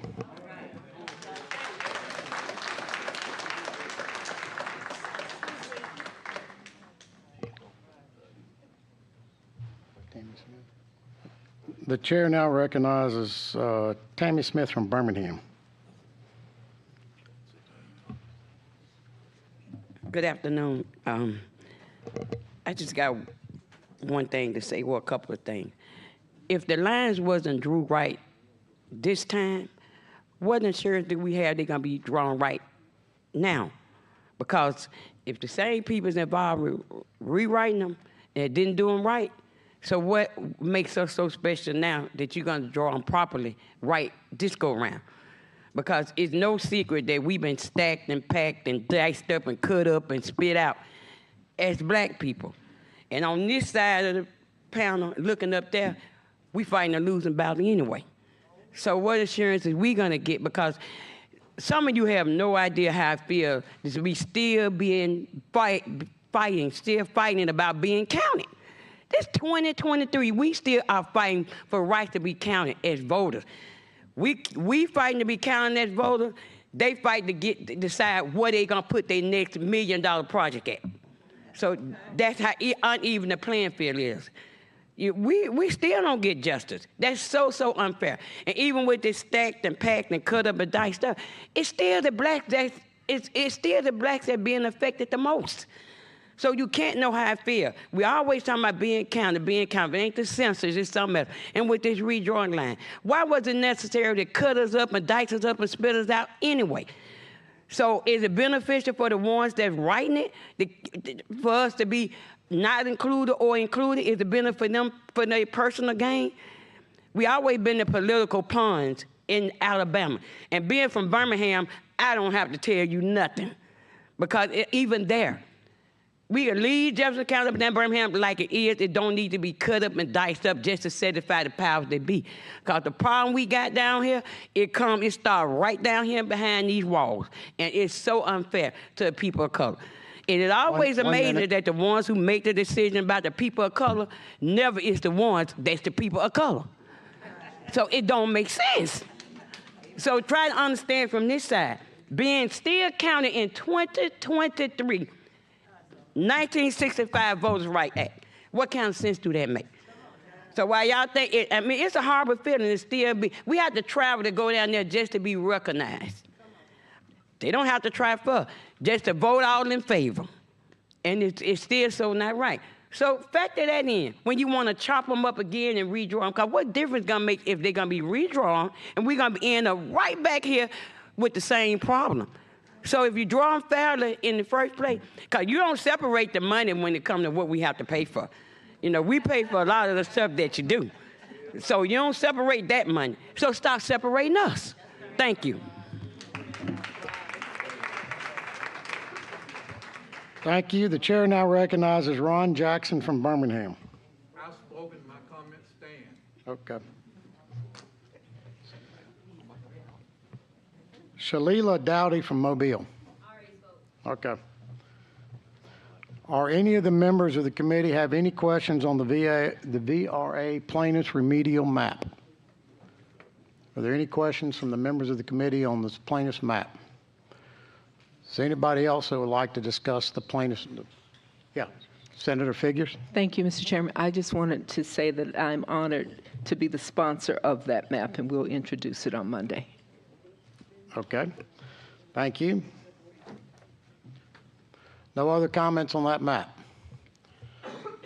Now, if the clerk would please put the Hatcher Remedial Congressional Plan 1 on the board. Yes, Representative Allman. I'm a little slow, but I do have one question about the VRA plaintiff's remedial map, and I guess my question is, which groups support this plan? That's the plaintiffs, the people who came there. I don't think any of the plaintiffs are left, are they? There you go. Okay, Ms. Mill, I see. I'm sorry. So is it only the Milligan plaintiffs? This is what y'all's experts have drawn, correct? Your attorneys and experts? Okay, well, I'm sorry, I didn't say it. Mr. Ellis was blocking you.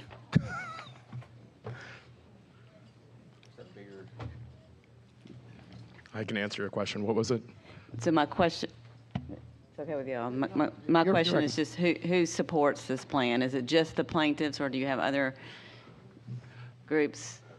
The Milligan plaintiffs and the Castor plaintiffs support the plan. You heard folks from the audience, including my client, the president of the Alabama NAACP spoke. I heard the president of the League of Women Voters speak. I heard Commissioner Tyson speak. So there's a number of groups and individuals who are supportive of the plan, but my clients are the ones who brought this case, and the Castor plaintiffs as well, and those are the plaintiffs who have won so far. Okay, thank you. Any more questions from members of the committee while we have the attorney here? Thank you so much. Thank you. If we're ready to move on, let's move to the next map, please, which will be the Hatcher Remedial Congressional Plan 1. Thank you, Mr. Reed. The chair recognizes Dr. Joe Reed. Thank you, Dr. Reed, for being here. Thank you for receiving me, sir. I'll be straight to the point. First, let me thank you for taking this time to hear us out, and I hope it's meaningful. A few things I would just like to call your attention to. There are 3 names I would like to put before you, and we're going to ask you to do what they did. One is listed here, Proctor, a former senator from Talladega. Jimmy Clark, a former Speaker of the House from Barber County. And John Teague, a former senator from Talladega. I want you to do what they did. What did they do? They put Alabama first. They put Alabama first. We were doing the reapportionment plan back in 1980, and John Teague and Proctor were in the same county, Talladega County, but they were in 2 different districts. And at that time, we were trying to put counties together. And those guys met. They knew one of them was going to fall through the political process.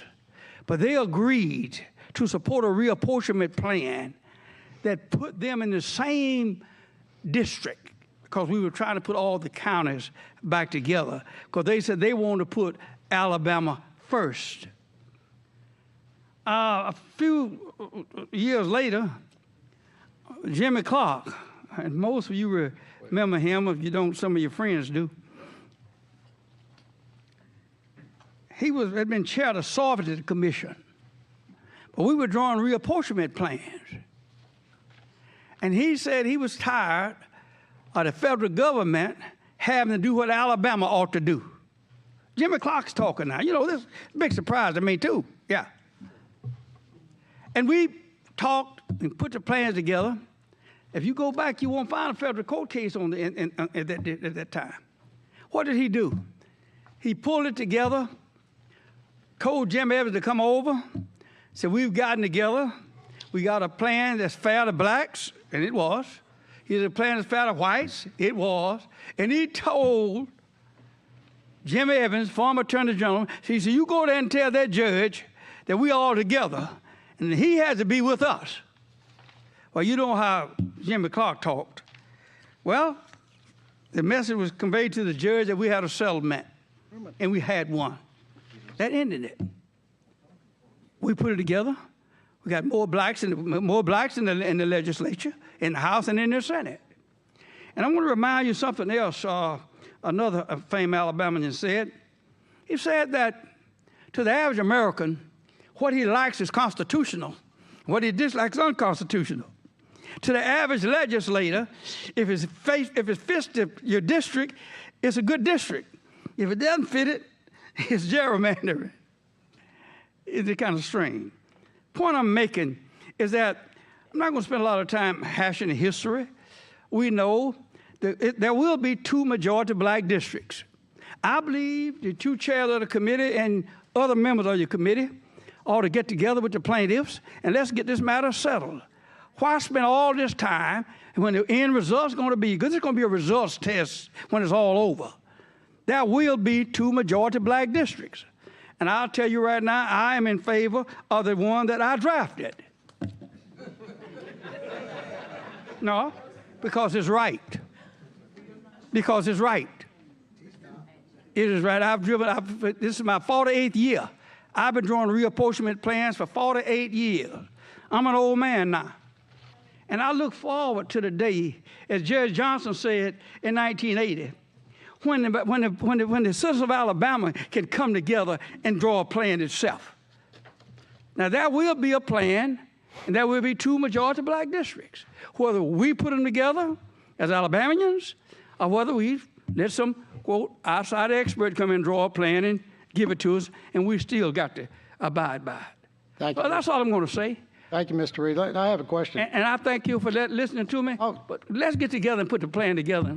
I'll litigate it. I have a couple questions on the hatchery. How many counties are broken in this plan? My plan? Yeah. 8. 8? All of North Alabama is in good. North Alabama is in good shape. How many voting? And let me just say one little thing. I saw one plan where a Lauderdale County was broken, and it should not be broken. It doesn't have to be.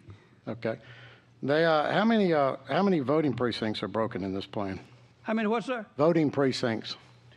When I draw reapportionment plan, I count people, not precincts, because precincts, vary from, depends on what you want. The county commission may want one kind, and legislature may want another kind, but basically, it's people. And all the district lines are together now, and the people line, you talk about plus or minus? Yeah. 0. No, it's you've got 10 counties split, and you have 87 voting precincts split, and you've got your deviations are higher than 0. One of them is a deviation. I'll tell you exactly why it's deviated. It was a question of whether we were going to break Morgan County. We're going to break Morgan County. We broke Morgan County to get to one person, one vote to go in with the district. You notice District 5 is very compact. But we broke Morgan County. We got a couple of them we did not break because we could have broken Blount County and Jefferson. We did not break that because it was 42 people, and we figured it was easier and better, and that should be a footnote in this plan here. It should have been better to just keep it as it is rather than trying to get to 42 people so that Jefferson County has to set up another voting place. That's what they're. All of those splits, necessary splits, for constitutional or statutory purposes. The constitutional purpose is to get to one person, one vote. That's what they're broken. What we call necessary splits. The other ones are statutory to comply with Section 2 of the Voting Rights Act. They're all what we call necessary splits. NOB has hazard splits.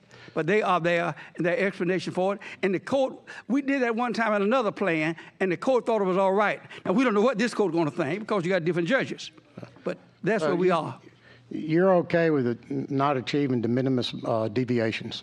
Sir? The other plans are 0 deviation, and yours not. So you're okay with not having de there are some plans are 0 deviation. And we can be 0 deviation if we break more counties. But 42 people shifting, say, from Blount County to Jefferson County is not enough for Jefferson County to have to go set up another precinct. And that is very minor. And if this had been a plus or minus 1 plan, we wouldn't have had the problem. If been a plus or minus 5 plan, we wouldn't have had a problem. You broke 10 counties and you broke 87 voting precincts. What's that? You broke 10 counties and 87 voting precincts. Yeah, and all of them what we call necessary splits. Did you pair any incumbents together in this plan? The one you had got to. Yeah, you don't really have to. It depends on where the incumbent wants to be. If the incumbent wants to be in a majority black district, and this would have been down in the Mobile, in the 1st and the 2nd congressional district areas. That's what that would have been. If that person wanted to be in a majority black district, you could easily make that change. I know where Mr. Carl lives. But the bottom line is, have him. If you don't put him in a majority black district, you got to put at least 2 incumbents together. And which incumbents did you pair together in your plan? As far as I recall, it's the 1st district and the 2nd district together. That's Mobile and Coffee County, I believe. I think the gentleman's from Coffee County. But the 1st and 2nd district. You did not pair Congresswoman Sewell and Congressman Palmer together?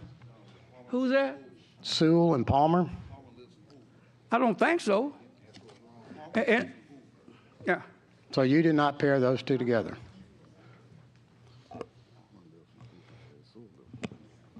Yeah. They're not, no, so they're not, I was just double checking with my assistants here. No, they're not together. One's in Hoover and one's in Birmingham. They're in different districts altogether now.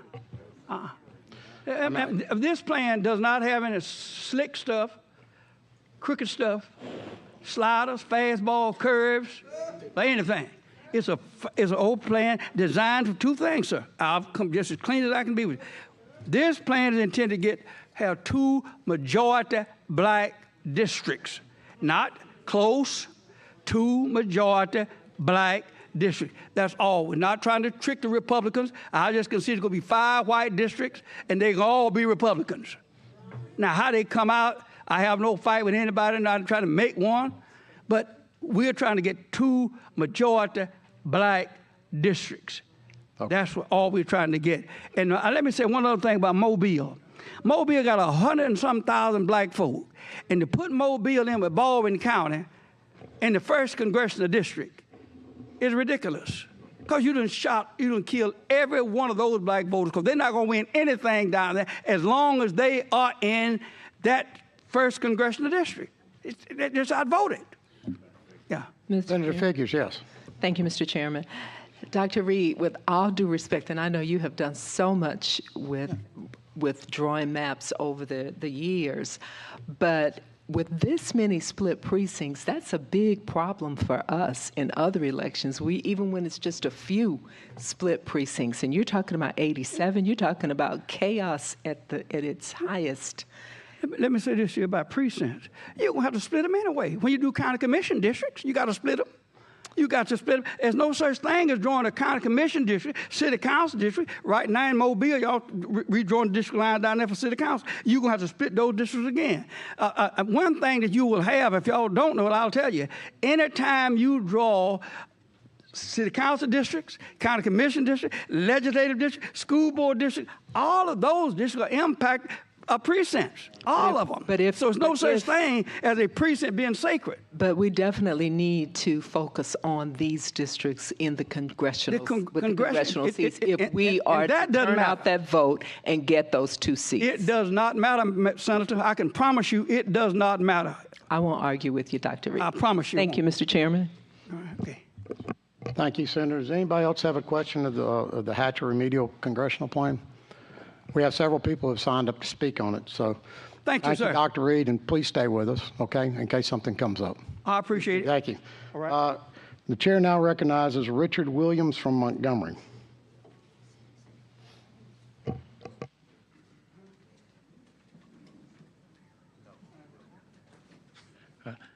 I want to share with you that I'm a Methodist and I signed up on the wrong paper. My expectation was to sign up on the general paper, and I do believe that the amount of papers in the process, maybe it was because there was paper and I'm a millennial that I needed a tech to be able to press a button. But if it would be your pleasure, I would really love to just give general comments to this if it would be allowed. That'll be fine. Thank you so much. Come on, talk. No, fine, talk. Yeah. Yes, sir. My name is Richard Williams. I live in Montgomery, Alabama, where I made the biggest purchase of my life in purchasing a home. I also serve as a pastor of Metropolitan United Methodist Church, but these views are mine. Psalms 37, 27 and 29, for those who follow the gospel, says, "Turn from evil and do good, then you will dwell in the land forever. For the Lord loves the just and will not forsake his faithful ones. Wrongdoers will be completely destroyed. The offspring of the wicked will perish. The righteous will inherit the land and dwell in it forever." Clearly, this is a polarizing issue, and I know that many decisions have already been made.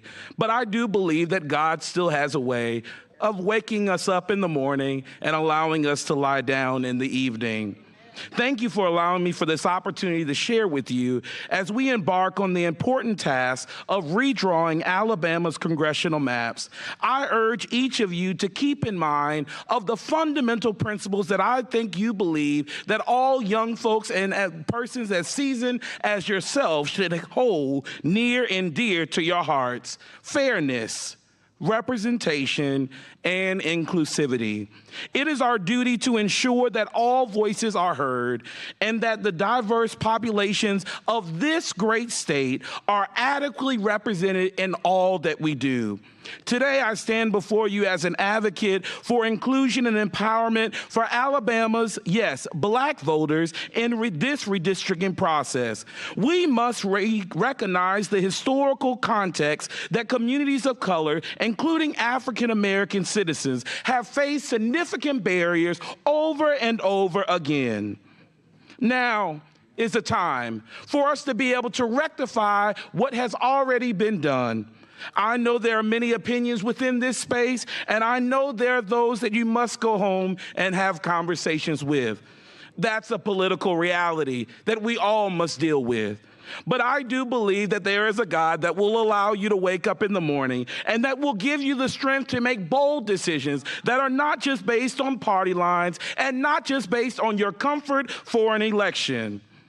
I do believe that you can create a congressional map that gives voice to Alabama's black voters and a means of ensuring that communities are not fractured or even diluted.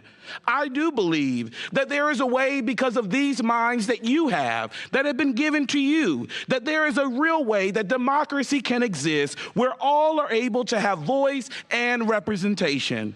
And I also believe that because you were elected and you were given the responsibility to be able to serve not just those who fund you, but also those who you represent, that we will make it happen. In conclusion, I implore each and every one of you to approach this redistricting process with a commitment to justice and equality and the well-being of Alabama residents. We are thankful for the plaintiffs that have served and have done the work. Now it's your turn to stand up. Amen.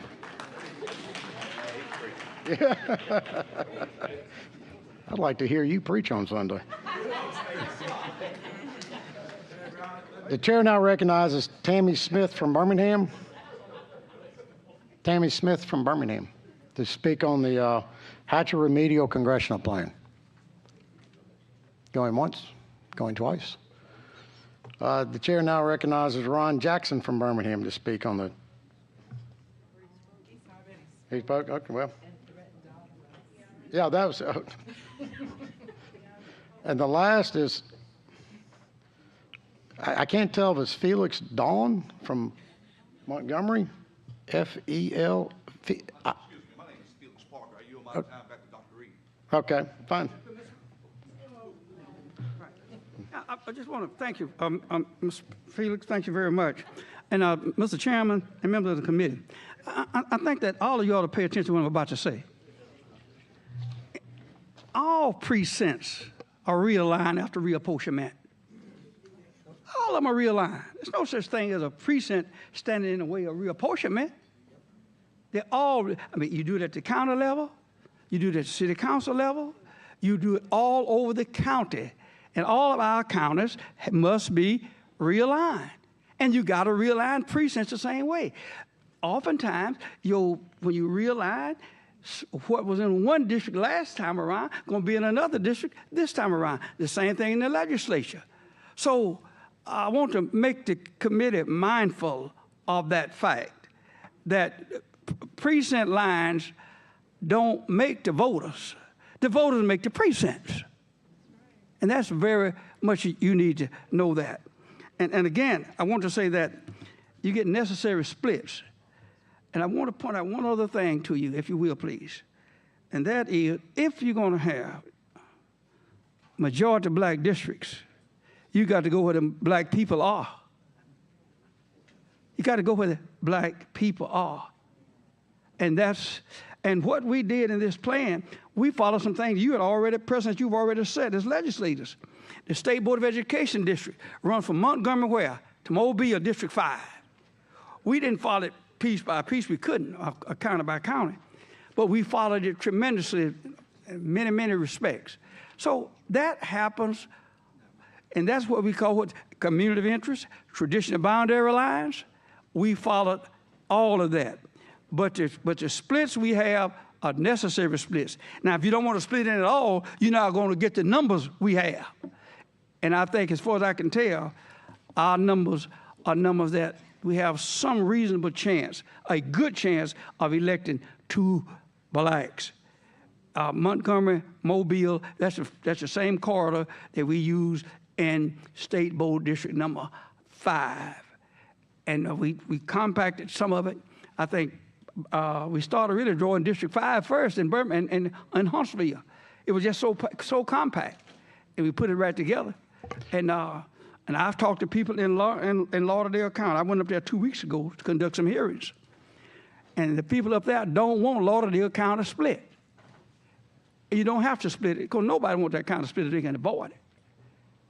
But fundamentally, I want to bring those points out, but more particular about the issues on the precinct lines.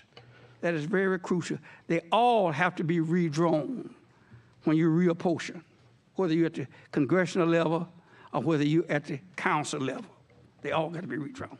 Thank you, Mr. Reed, and I can assure you in the 10 county splits you have, I can find people in those counties that disagree with having their county split.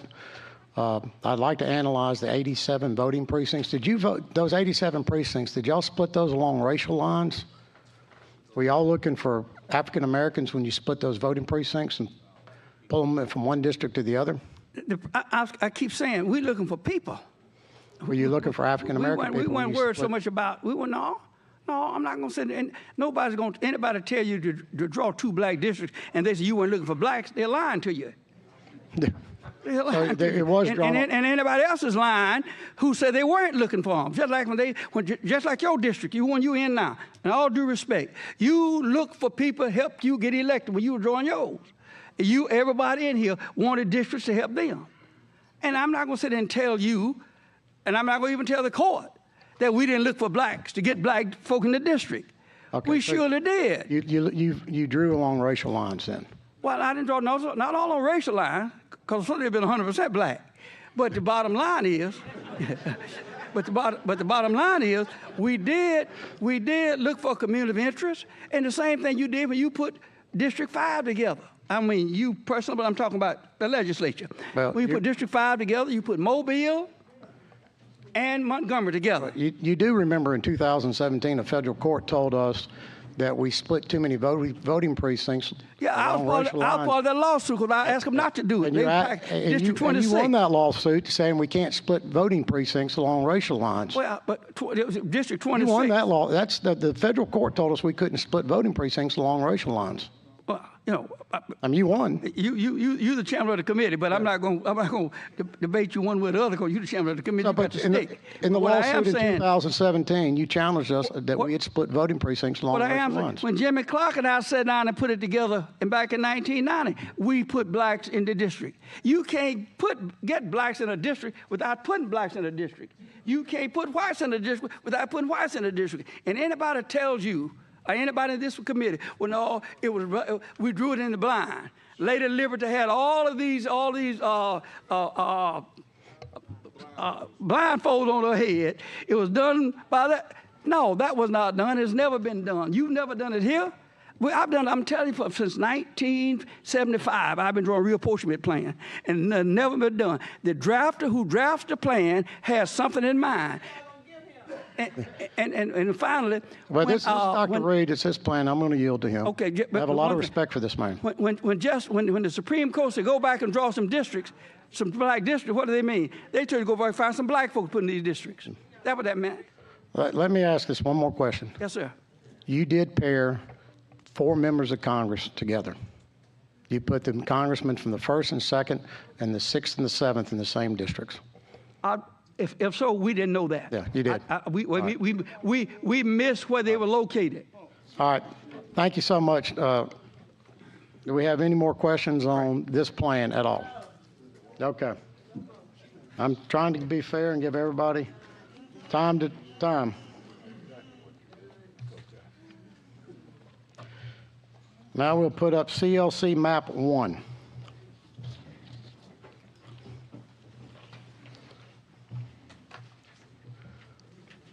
Chair now calls on Dual Ross from D.C.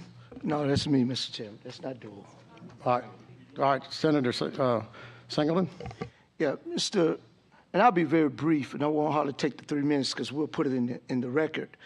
The CLC map basically draws 2 districts, one keeping Jefferson County whole, and we're keeping the community interests of the Black Belt whole. And when you look at, we have a split there in Tuscaloosa that splits Tuscaloosa, and you get a small split down in Elmore County. And this is a district that has District 6 with 56.3% African Americans in District 7 is 59.13%. I'm sorry, 59.13% African American, and the other one is Democrats, and the other one is 56% Democratic leaning.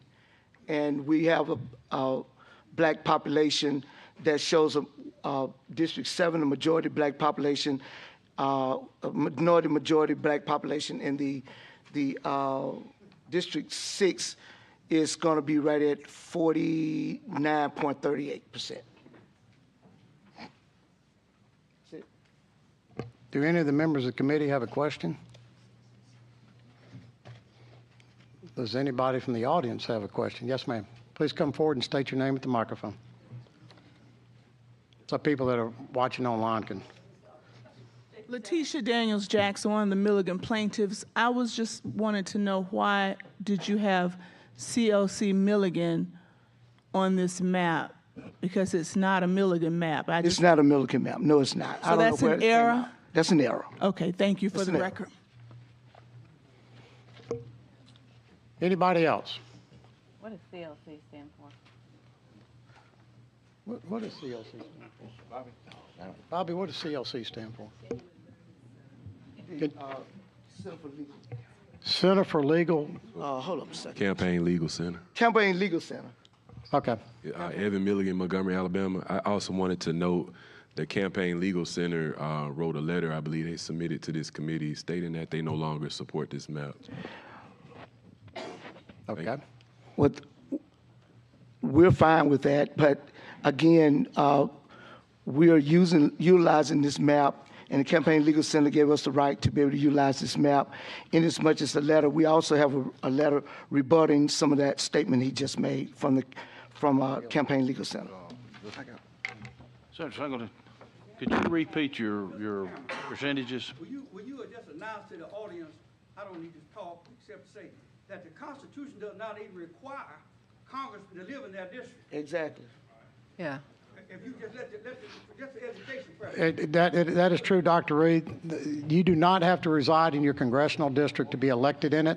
180 days after your election, you must establish a residency in that district. But to get elected in it, you do not have to reside in it. You are absolutely correct. And you can move into the district one day, and you are a resident of that congressional district and have the legal right to run. Amen.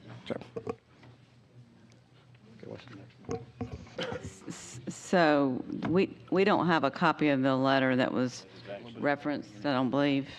Do we, Mr. Yes, ma'am. Co-chairs, the letter that Mr. Milligan referenced, we don't have a copy of that, do we? No. It came last week sometime. Yeah. It was emailed to everybody. Yeah. It was emailed to everyone. Okay, I do remember. I believe this is the letter that yes. I believe this is the letter here. It should be in your map. On behalf of the plaintiffs at Milligan at Allen, we right to provide additional information related to the VRA plaintiff's remedial plan.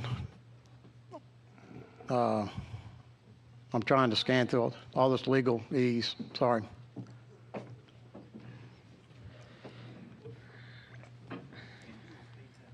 Counsel for the Singleton plaintiff spoke out against the VRA plaintiff's remedial plan and offered a plan found in the amicus brief that Campaign Legal Center filed in support of the VRA plaintiffs in the Supreme Court. According to him, the CLC plan is a viable remedy for the VRA violation because it has two crossover districts in which black voters do not form the majority but can elect preferred candidates. That's not the right. Y'all have to understand, we're swimming in a sea of paper up here. I mean, it's flying. An initial matter, CLC plan has not been proposed. This was sent from I'm looking at it, it's Dual, it's you and David Rosenborough. Okay, and that's where y'all are saying you don't support this plan, correct? Mr. Chairman, that's our letter that we submitted to you that I read into the record at Yeah, the last hearing. yes, that you do not support this plan. Correct. Okay. What the VRA plaintiffs Okay, that's, ladies and gentlemen, that plan, it's a July 11th, 2023 letter, and it should be in your packet somewhere. Yes, sir, Mr. Milligan. Yes, sir. The Campaign Legal Center drafted a letter for the Legislative Committee on Reapportionment. It was dated June 30th of this year, and it says, I'll just read the first two paragraphs. Dear Reapportionment Committee members, Campaign Legal Center is a nonpartisan, or CLC, is a nonpartisan nonprofit organization committed to advancing democracy through law. We write this letter to provide context for the committee's consideration in crafting a remedial plan to correct the existing congressional plan's violation of Section 2 of the Voting Rights Act. A map derived from a brief written by CLC has been proposed by some as a potential remedial plan, but the committee must understand the context in which that plan arose. Additionally, we wish to dispute the claim that the VRA plaintiff's map may be unconstitutional. It is not.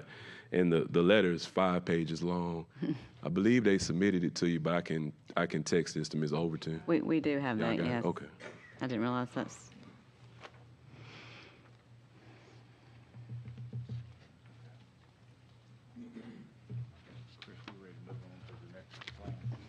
Okay. Yeah, single right here. Okay, I think I have my plan mislabeled here. Senator Smitherman, I think we're ready to move on to your plan, but I have it listed as Singleton Congressional Plan 3. Is that correct? Yeah, that's correct. That's correct, Mr. Chairman. That's going to be Senator Smitherman's plan.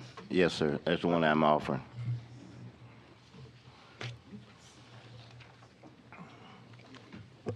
Mr. Chairman, Yes, ma'am. Yes, Senator Figures. let it be noted that I could add much information to the VRA plan, but I think the plaintiffs did a wonderful job in explaining it. So in the interest of time, I won't read out mine. We're going to put all that in the record. Okay. We're going to have it all in the record of the committee. All the letters and the correspondence back and forth will be part of the plan.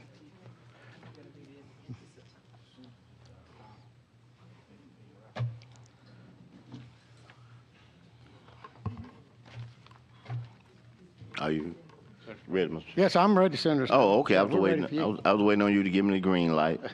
Thank you very much.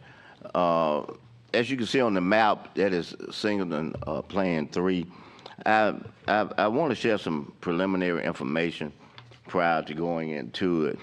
And Mr. Chairman, the information is going to be in part from the letter that's part of the packet that's in our packet that we received today as it relates to that plan, and I'm going to ask that it will be made part of our public hearing today in the record thereof. So if that's the case, I would request that, and I'll give it back to you with my name on it, whichever way you so see fit. My name is Roger Smitherman, and I represent Senate District 18. I can't say for accuracy about how long my colleagues have been on reapportionment, but I came in the Alabama legislature in 1994, and I've been on the reapportionment committee every day of my life ever since I've been in the legislature. I think I said that for a simple reason that I don't say that I'm the #1 expert in drawing everything, but I can just say that there ain't many people sitting in here that have more knowledge over those 29 years about this than I do. So I want to say that first. Secondly, I want to say by profession I'm an attorney and been one before I even came into the legislature. I will share some information with you in part. It's a letter that's part of our packet, but for the people who do not have a packet like ours or may not have this letter, I'm going to share this information and we're going to put it into the record. We're talking about the Singleton Plan number 3, and by the way, the last leg I would say regarding this is that if you look on the list of the plaintiffs, In the Singleton case, you'll see Senator Singleton name number 1, and you'll see my name number 2. I'm a named plaintiff in this on battle to try to get adequate representation in the state of Alabama for minorities. Council suggests that we have no role to play in proceedings to remedy the Voters' Rights Act violation affirmed by the Supreme Court because the district court deferred ruling on the Singleton plaintiff's claim that the 2021 enacted congressional plan is an unconstitutional racial gerrymandering. This is incorrect. As the Alabama Attorney General keeps reminding us, trial on the merits is still pending, and it may be necessary to decide the Singleton claim in order to enter final judgment.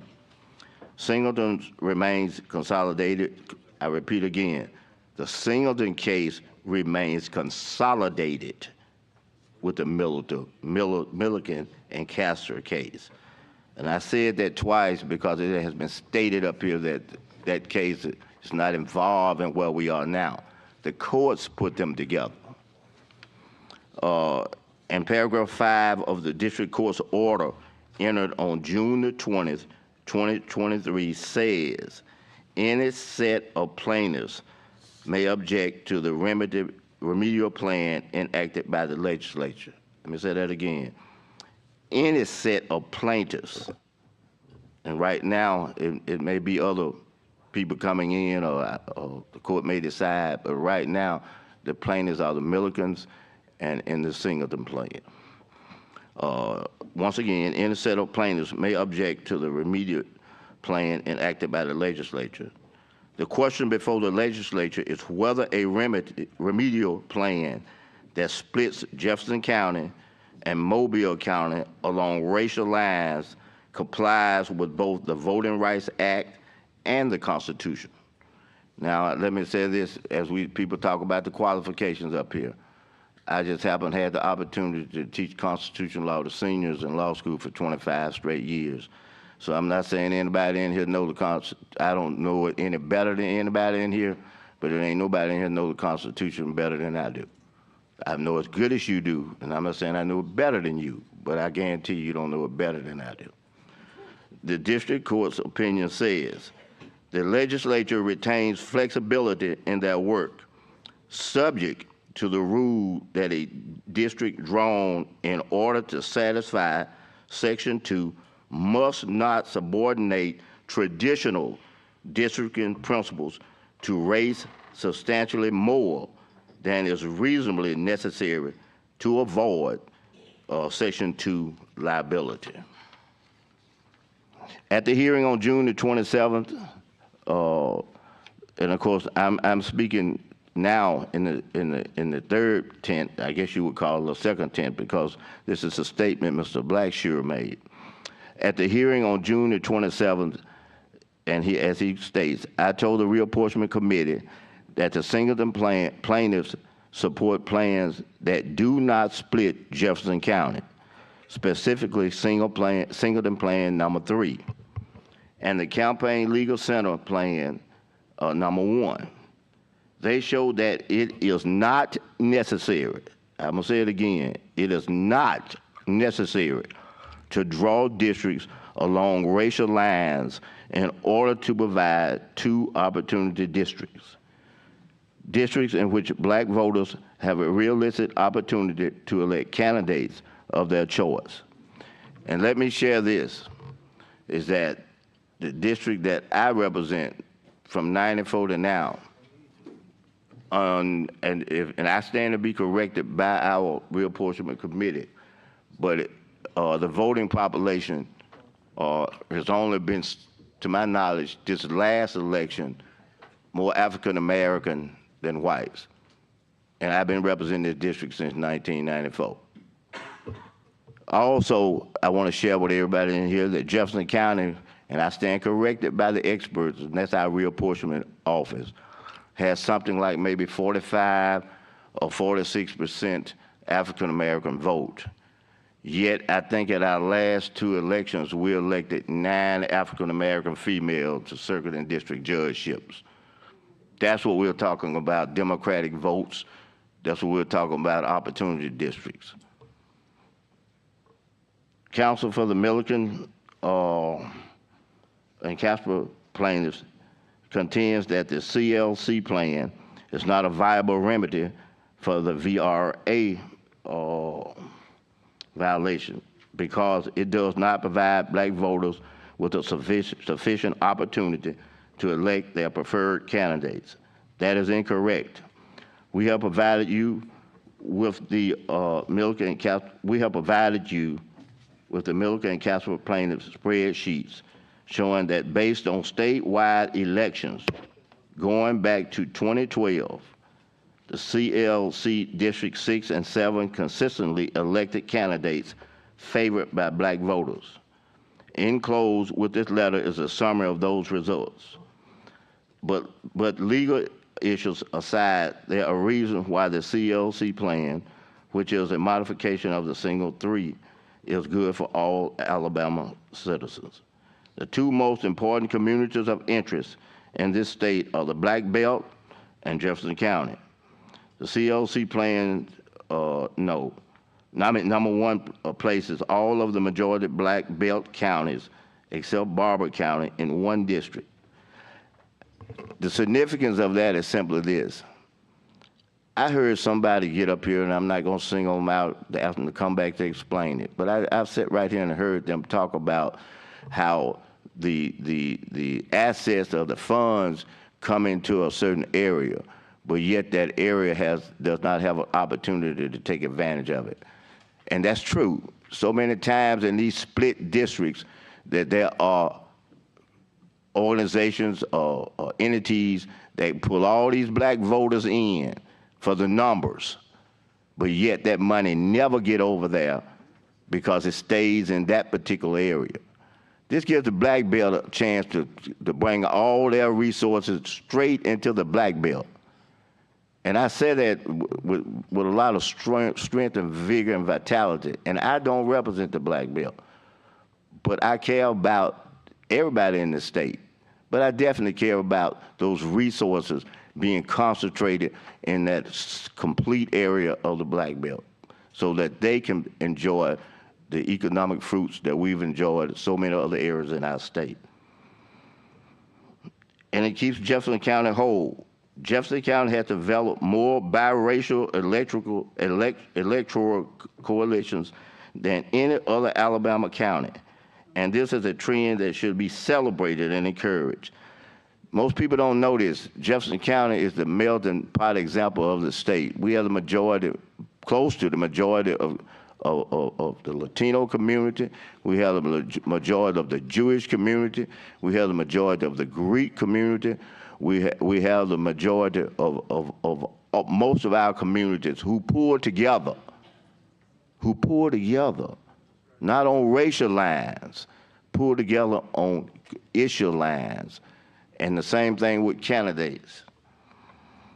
Moreover, the CLC plan, number 1, preserves the Gulf Coast community of interest. I just heard the man was over here, I think he might have been gone, talking about he was worried about what was going to happen down in the Gulf Coast interest and being split. This map preserves that interest. And of course, we're going to urge the legislature to adopt a plan that keeps Jefferson County whole. Jefferson County, you've heard people get up here and say that we've been used as a pawn to satisfy all other districts with the sacrifice and the risk to the county itself because we don't have a one voice and one interest as it relates to that county. The population can sustain a congressional district. It's the largest county in the state of Alabama. The figures that we talked about, the voting trends, it said the following tables, and it's going to be a part of the record I'm going to present, but the following table shows the results of previous statewide races in Congressional District 6 and 7. And that's 6 and 7 as it's drawn on this map, these percentages. The proposed Singleton 3 plan and the CLC plan. for each race. In the 2012 presidential race with President Obama, and the candidate was, I think it was Congressman, I don't want to take his title, it might have been Senator, but Romney, the Democratic voting percentages was 53.2 in District 6 as it stands, and 55.7 in District 7. In 2014 governor's race, Governor Bentley, the District 6 as it stands up there voted 50.3 Democrat, and the District 7 voted 53.5 Democrat. In the 2014 lieutenant governor's race, well, in the 2014 auditor's race, you had Joseph and Ziegler, and it voted 50.5 in 6, and voted 53.6 Democratic in 7. The presidential race in 2016 with President Clinton and President Trump, I'm not President Clinton, but Hillary Clinton and Trump. District 6 voted Democratically 53.6, and District 7 53.9. In the Senate race with Crumpton as a Democrat and Shelby as a Republican, the Democratic favoring voting in that race was 52% in 6 and 52.5 in 7.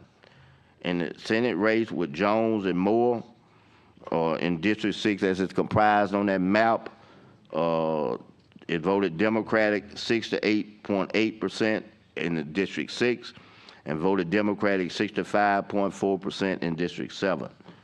In the governor's race with Maddox as a Democrat and Governor Ivey as a Republican, District 6 voted 58.7%, 7% Democrat.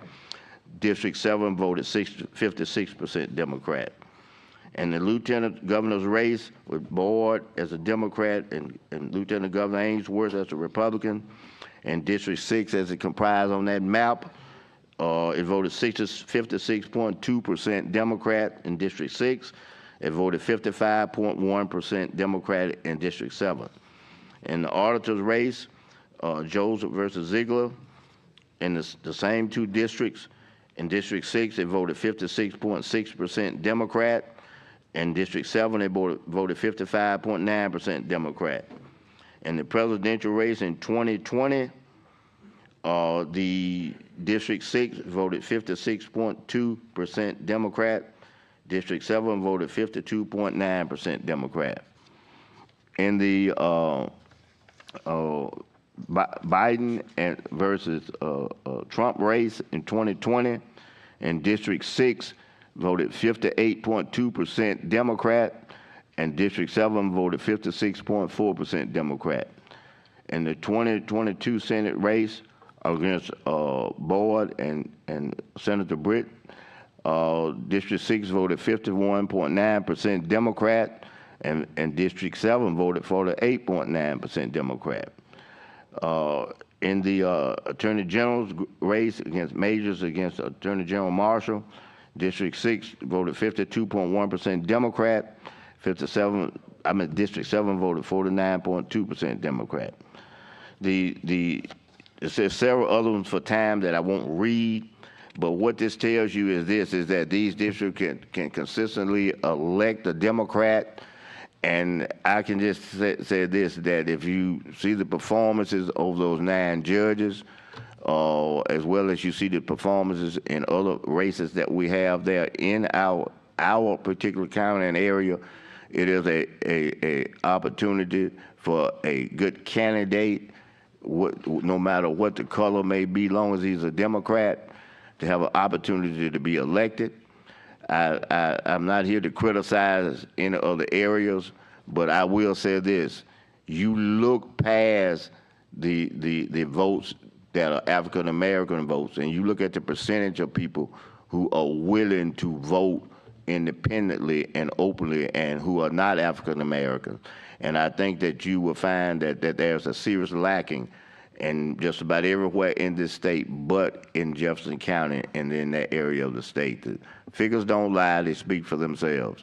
In closing, Mr. Chairman, I want to say that I fully support the plan number 3, and I also support the Senator Singleton's let me see what's the initials, COC plan, and I support any plan that's going to provide us the opportunity to have representation in Washington, and I also support any plan that's going to keep Jefferson County whole. We are tired of being the split, the surplus for everybody else around the state, when we have, in particular in that area, 1.2 million people in our metropolitan area. And just as was said up here earlier, we are definitely the economic engine of the state. If you look at the gasoline taxes, we provide 25% or more of the taxes for the whole state to have highways. We do in that one county. And as such, we have unique issues, and we need to have our county held together and not our issues farmed off to 5 or 6 different districts that don't have an interest whatsoever in our community of interest as well. Also, the fact that this map has 0, I want everybody to hear that, 0 deviation. You can't get a better deviation on any map that's out there, all 90 of them. Not 1%, not 1.29, not 2.8, but 0 deviation. And it keeps 99, I'd say 97% of our counties whole.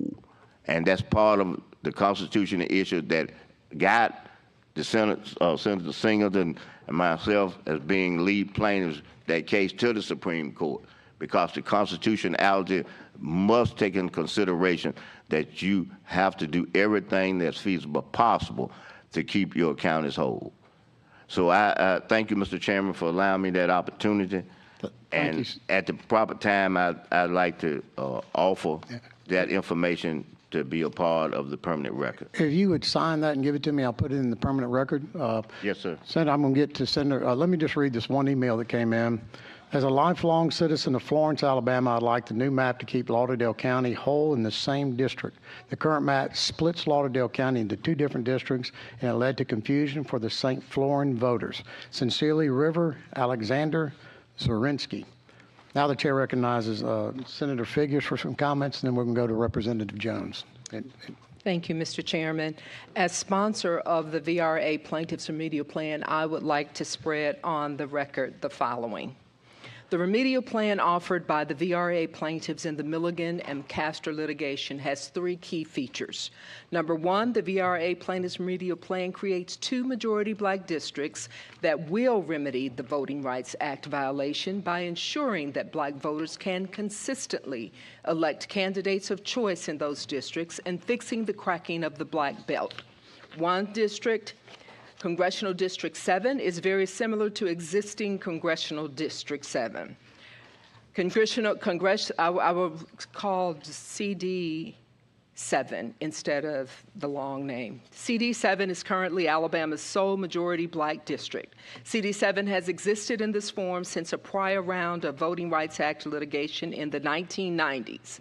CD 7 keeps Birmingham together with the western black belt counties, including Dallas County. The second remedial district, Congressional District 2, CD2, unites the remainder of the Black Belt counties and connects them to the city of Mobile. In the 2021 plan, those Black Belt counties are split among multiple congressional districts, weakening the voice of the Alabamians who live there and diluting their votes. The VRA plaintiffs' plan puts that community back together. CD2 includes all of Montgomery County, which has been split among 2 or even 3 districts in recent decades. The VRA plaintiffs' plan unites all of the 18 traditional black belt counties and are in the 2 majority black districts in the plaintiffs' plan, and doesn't split any of those counties. Those counties are Barber, Bullock, Butler, Choctaw, Crenshaw, Dallas, Greene, Hale, Lowndes, Macon, Marengo, Montgomery, Perry, Pickens, Pike, Russell, Sumter, and Wilcox. Number two, the VRA plaintiff's plan is not vulnerable to a constitutional challenge. The VRA plaintiff's plan is very similar to the plans approved by the three-judge district court and the U.S. Supreme Court as constitutionally acceptable remedies for the Voting Rights Act violation. The VRA plaintiff's plan is the only plan which has already been evaluated in a similar form by both district court and the Supreme Court. Both of those courts found the VRA plaintiff's plan in the litigation were not drawn using race as the predominant factor in a way that would be constitutionally unacceptable. The courts also found the VRA plaintiff's plans were reasonably configured as they were similar to or better than the legislature's plan in complying with traditional districting principles. The VRA plaintiff's plan has the strongest defense against any argument that the plan either uses race in an unconstitutional manner or doesn't comply with the VRA. This cannot be said of any other plan that has been introduced. Number three, as much as possible, the plaintiff's plan makes minimal or no changes to other districts in the 2021 plan enacted by the legislature. It maintains Congressional District 4 and Congressional District 5, exactly as the legislature drew them in 2021. Those two districts stretch across the north of the state, north and south of the Tennessee River. It makes as minimal changes as possible to Congressional District 6 and Congressional District 3 in the center and east side of the state. Some changes were necessary there to allow for the remedial districts to be created, but the changes are minimal.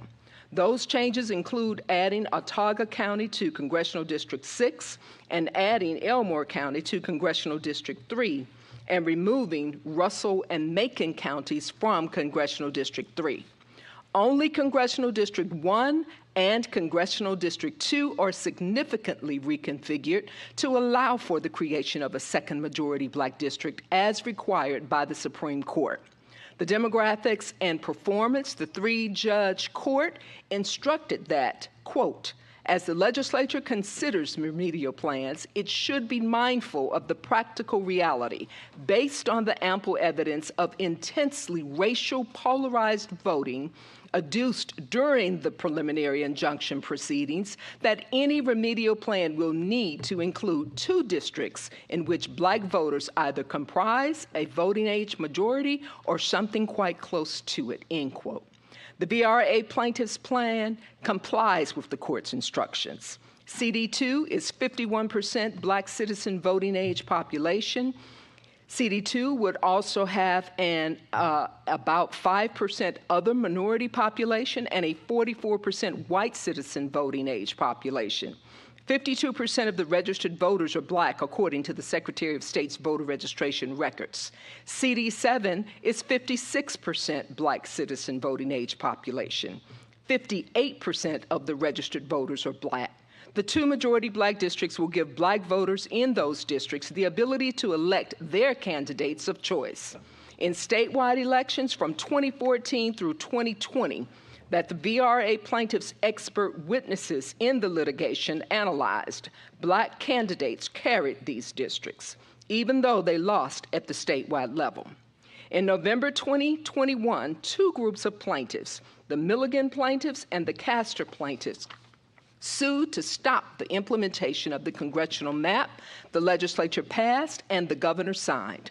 The lawsuits claimed that the legislature's map violated Section 2 of the Voting Rights Act by failing to create a second majority black district. Two courts, the Supreme Court and the federal court in the Northern District of Alabama, have now agreed with the plaintiffs. They found that the map passed by the legislature in November 2021 dilutes the votes of black Alabamians, violating Section 2.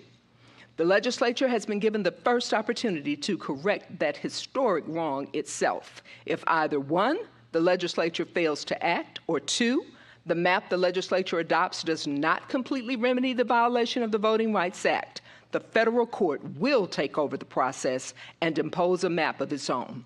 The legislature will lose control of the map drawing process.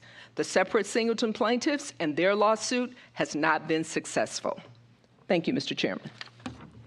Thank you, Senator. If you'll bring those, give them to me, I'll make sure they're entered into the record of the committee. Now the chair recognizes the gentleman, Mr. Jones from Mobile.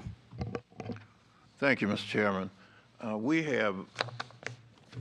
We've actually had presentations on 4 different maps today, and I believe that they all were toward remedy of the court ruling. There have been different approaches to different things, different goals, and I think that's fine.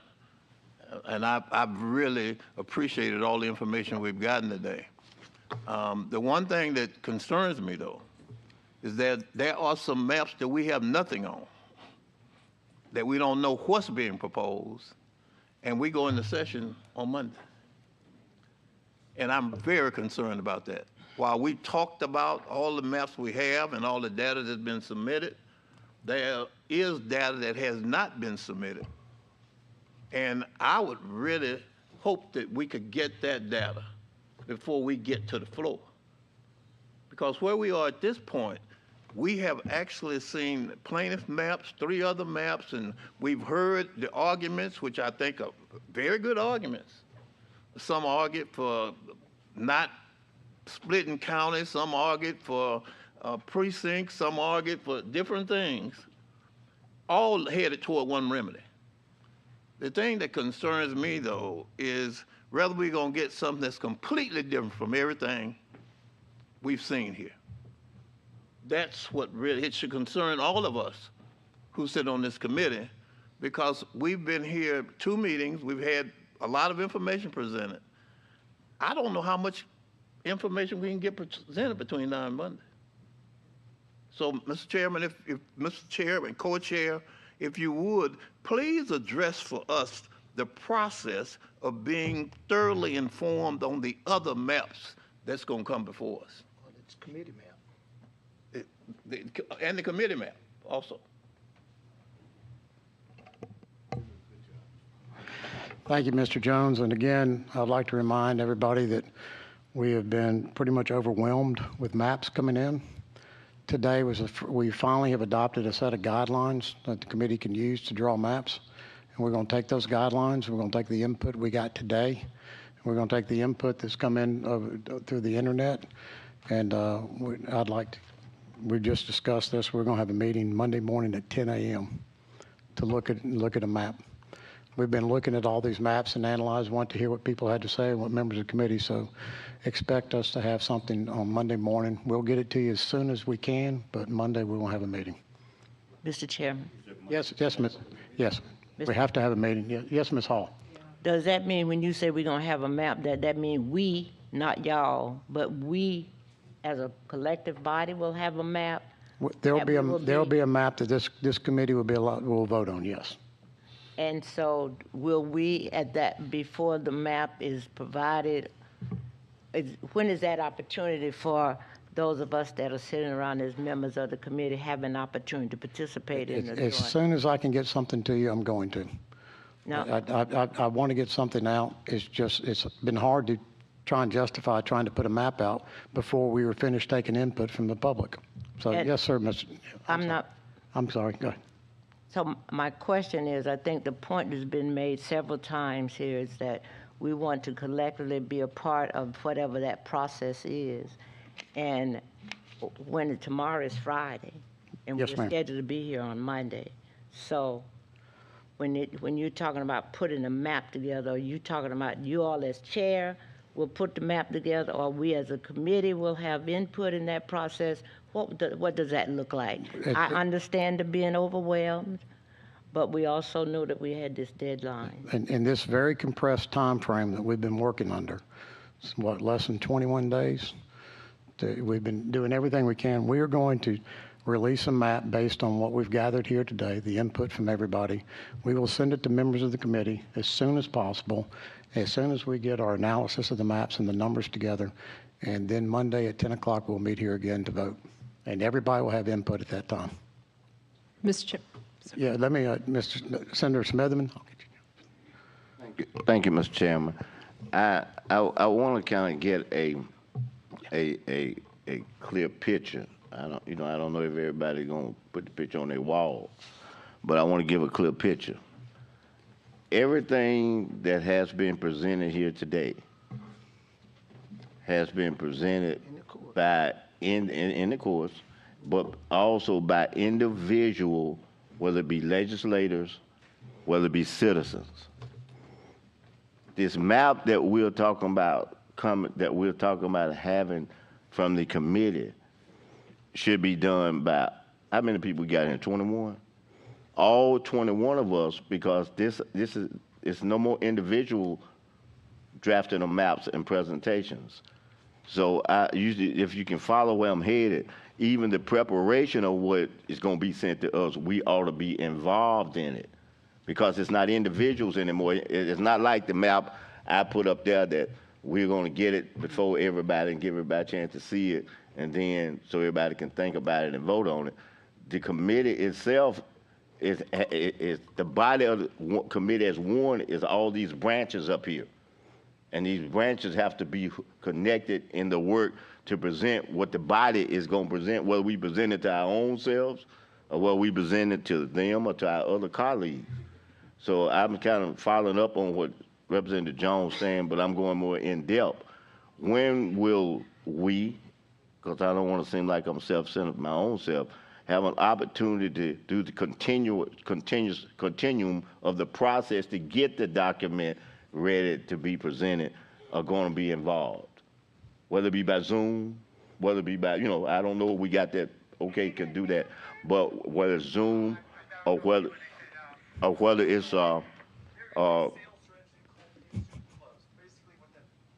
whether or not. So I think I'm suggesting the work, that's why y'all get paid the big bucks as chairmen. But you all got to sit down and come together on how you all going to pull that off, because that has to be done, because this is the committee. So you understand what I'm saying, though? I understand and agree with you totally, but but we've spent so much time analyzing these maps before us and trying to analyze the other maps that have been sent in to pull together the information in these maps and look at them and analyze them and see what's good and what's bad about them. And as soon as we have something, we're going to release it to you. I'm not trying to keep anything hidden. I'm just trying to get something to you as fast as possible. I don't think you are, but I'm going to repeat what you just said. You said we're going to get, I may not do it right. The attorneys. And then, but let me say this, if you don't, you go on, I cut you off, I'm sorry. No, even if, and I'm skipping what I'm saying and picking up what you just said. Even if the attorney's going to do what you're saying they're going to do, you know what I'm getting ready to say? Those are our attorneys. There ain't no party's attorney. They're the committee's attorney. Right. And so as that attorney goes through that work, I think I'm hearing up under all of us want the input, what he found and everything else. We don't want to wait till Monday at 10 o'clock. If anybody in here privy to that information, I'm saying all of us should be privy at request, at least. Now, can somebody respond to that? Again, as soon as I can get something to you, I'm going to get it to you as fast as possible. I understand. Yeah, I mean, I'm working under a horrible time crunch here. I'm with you. And it's just. Well, let me help you out. Just adopt your plan? Let me help you. No, I understand what you're saying. Let me say that. I understand what you're saying. No time's constraint. Let us help you. Yeah. And nobody's not trying to pressure you or push you. I'm saying even if it comes as a drop, my faucet it's leaking, you're supposed to fix it, and it's dripping. When that drip hit, I want it drip. That's all I'm saying. I don't want you to wait till the bucket fill up on Monday at 10 and say, here is the bucket of water. I want to know what our analyzation is, and we looking at this and okay, we got to move this. So I want to know we thinking about moving it, so I can say I don't know if we ought to move it or not. Whether you do what I said. That's the reason I want to get something to you as fast as possible, okay, so you can have input into it. Okay. Representative England. They got the right coach here. You the bullshit. They got the right coach. Thank you for the recognition. This is just being completely honest here, this is a really tortured process. And like, when I heard you speaking about we're going to, after the public hearing is over, after the open meetings requirements are met, then we're going to go back in a room by ourselves, draw a map, and then give it to you. And by the time we come into this, whatever meeting we're having at 10 o'clock, you're going to hand us a map and then say, vote on it. And unfortunately, by 10 o'clock, the only maps, I'm just going to speak frankly here. The only map that's going to be voted on is the only one that wasn't vetted by the public. So I don't know how this process is designed to be open and transparent when the map that we're all going to be voting on wasn't done transparently in the open. And also, to take it, I mean, and again, what I'm frustrated about is this is, and you said it before, and I'm not casting aspersions or trying to say anything about you, it's just a process. From the very beginning, it's been a us versus y'all sort of thing, because everybody else has been presenting the maps that they believe best represent the state of Alabama and give everybody an opportunity to be represented, but the supermajority has not. And ultimately, I'm not a math. I went to school and I majored in political science because I don't do math. But it's simple mathematics to know that there are a lot more Republicans than Democrats in the legislature, and ultimately, your will be done. So and then also you mentioned something about the rules, the guidelines, and that's going to be a guiding principle in what you do, so you didn't know what the guidelines were going to look like before you designed or drew these new maps. But we're using the same guidelines from 2021, and there was no illusion when I came into this room and anybody came into this room that we were going to amend those today. So it's very disingenuous to me to suggest that those rules and us adopting those rules prevented you from producing a map when everybody across the world in New Zealand, Australia, and everywhere was able to produce a map for us to at least get a look at. So again, I just want to go on record that this process, while giving the appearance of being open and transparent, is everything but. And then when we vote on this map on Tuesday, I'm going to be obligated to vote against it because I don't have, there's nothing for me to share with my constituents. There's nothing for me to vet to know if it's compliant. And, you know, one of the guidelines or amendments that we propose required some analysis of it. But when are we going to do that if the 10th is the first day of the session? So when do we get into any independent analysis to see that if it even remotely satisfies the Voting Rights Act, or if any of the percentages or the splits or whatever you come up with is compliant? So again, it's just a general observation about the process and what it's producing, but the way that this is going to end up is going to shut everybody out but the Republicans in the legislature. And that's what's going to eventually end up with a map that only the majority approved because everybody wasn't involved in the process. And that's all I got. I'd like to point out the reapportionment process is a bill. Every member of the legislature has a right to introduce a bill. Every member of this committee can go to LSA and produce a map and introduce it as their own bill. There's nothing that will preclude you from introducing a competing bill in the process, and it can come on the floor for a vote. I'm not denying you that right. So if you have a bill you would like produced, you know, the senators or whoever that wants to sponsor a bill is more than welcome to sponsor a competing bill. But Mr. Chairman. Just for a point of clarification, just for a point though, the map that's coming is purported to come from the committee. Thank you. So I know several others, we're not likely to be involved in the process that produces the map that comes from the actual committee. So sure, we're all free to introduce maps, but the ones that you're going to see from y'all are the ones that have been vetted by the entire public, had an opportunity to look at and actually engage us on. Nobody's going to have an opportunity to engage us on the map that's going to be produced when the actual session itself started. We don't even do legislation in the regular session that way, especially with something as much jeopardy as attached as a new congressional map.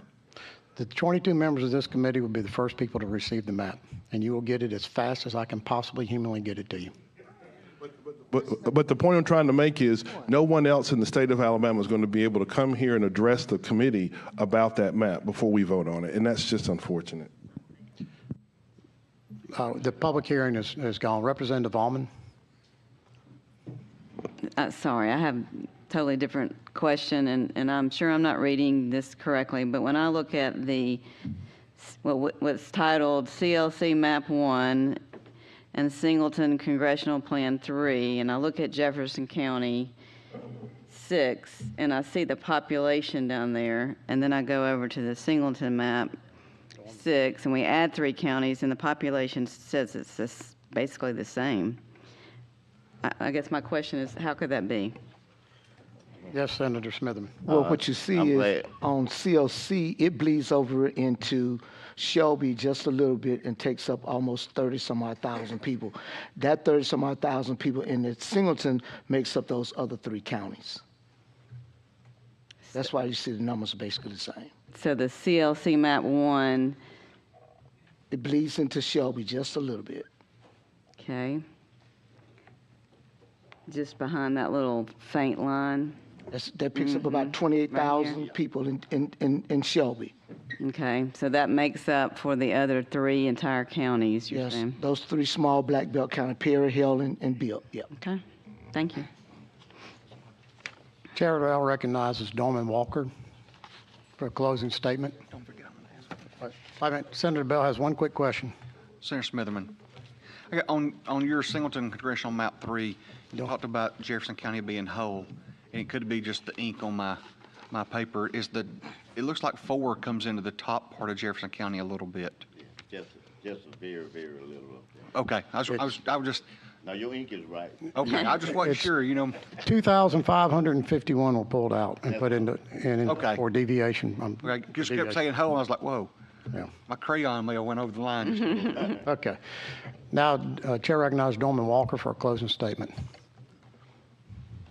Thank you, Chairman Pringle and Chairman Livingston and members of the committee. I don't really have a closing statement. Microphone. I'm sorry. Can you hear me now? Okay. I don't really have a closing statement. I do have some exhibits that I wanted to and was asked to put into the record. I've got exhibits A through S here, and it'll take me a few minutes to go through what each one is, or at your pleasure, I can put them in as a group A through S and then give an index of that to the court reporter. Tell me which way you want me to proceed. Generally, these are exhibits that support the concept of a community of interest based on the Gulf. And there are 4 sets of these exhibits available for review by committee members in the reapportionment office in the big redistricting theater. And I recommend that you go by and look at them and see what they are so that you can see what the evidence is of a community of interest there. So do you want me to identify these one by one or just put them in as a group?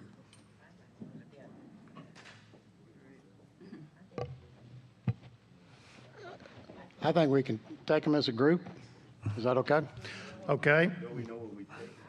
Yeah. I'll give you an index of what the, I'm sorry, did I interrupt someone? Okay, I'll put them in one by one. Exhibit A is the Alabama Port Authority 2021 Economic Impact Statement dated October 2022. Exhibit B is the Alabama State Port Authority Annual Comprehensive Financial Report for fiscal year ended September 30, 2022 and 21. Exhibit C is a brief history of USA, the University of South Alabama.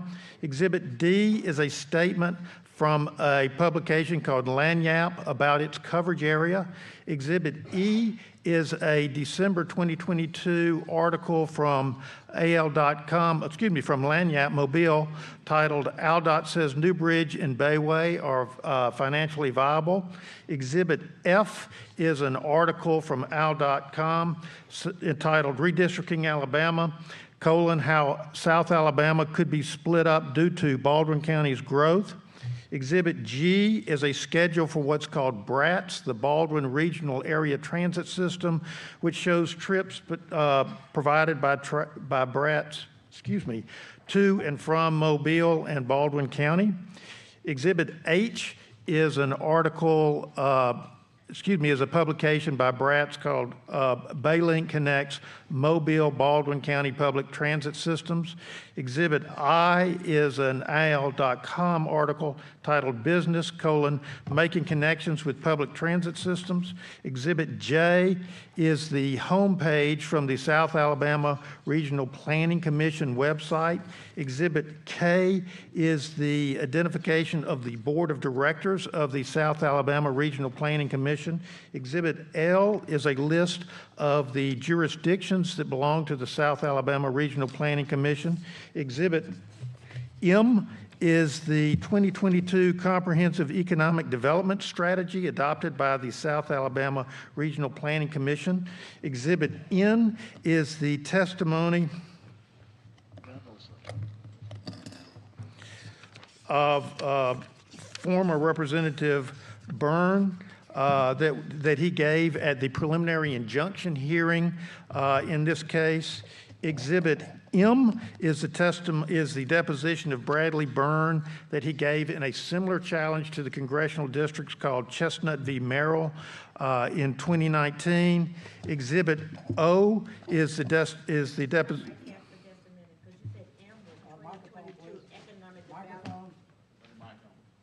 I'm sorry, you said 2022, the M was the economic development article, then N was a testimony from former Representative Burns. N. You know what?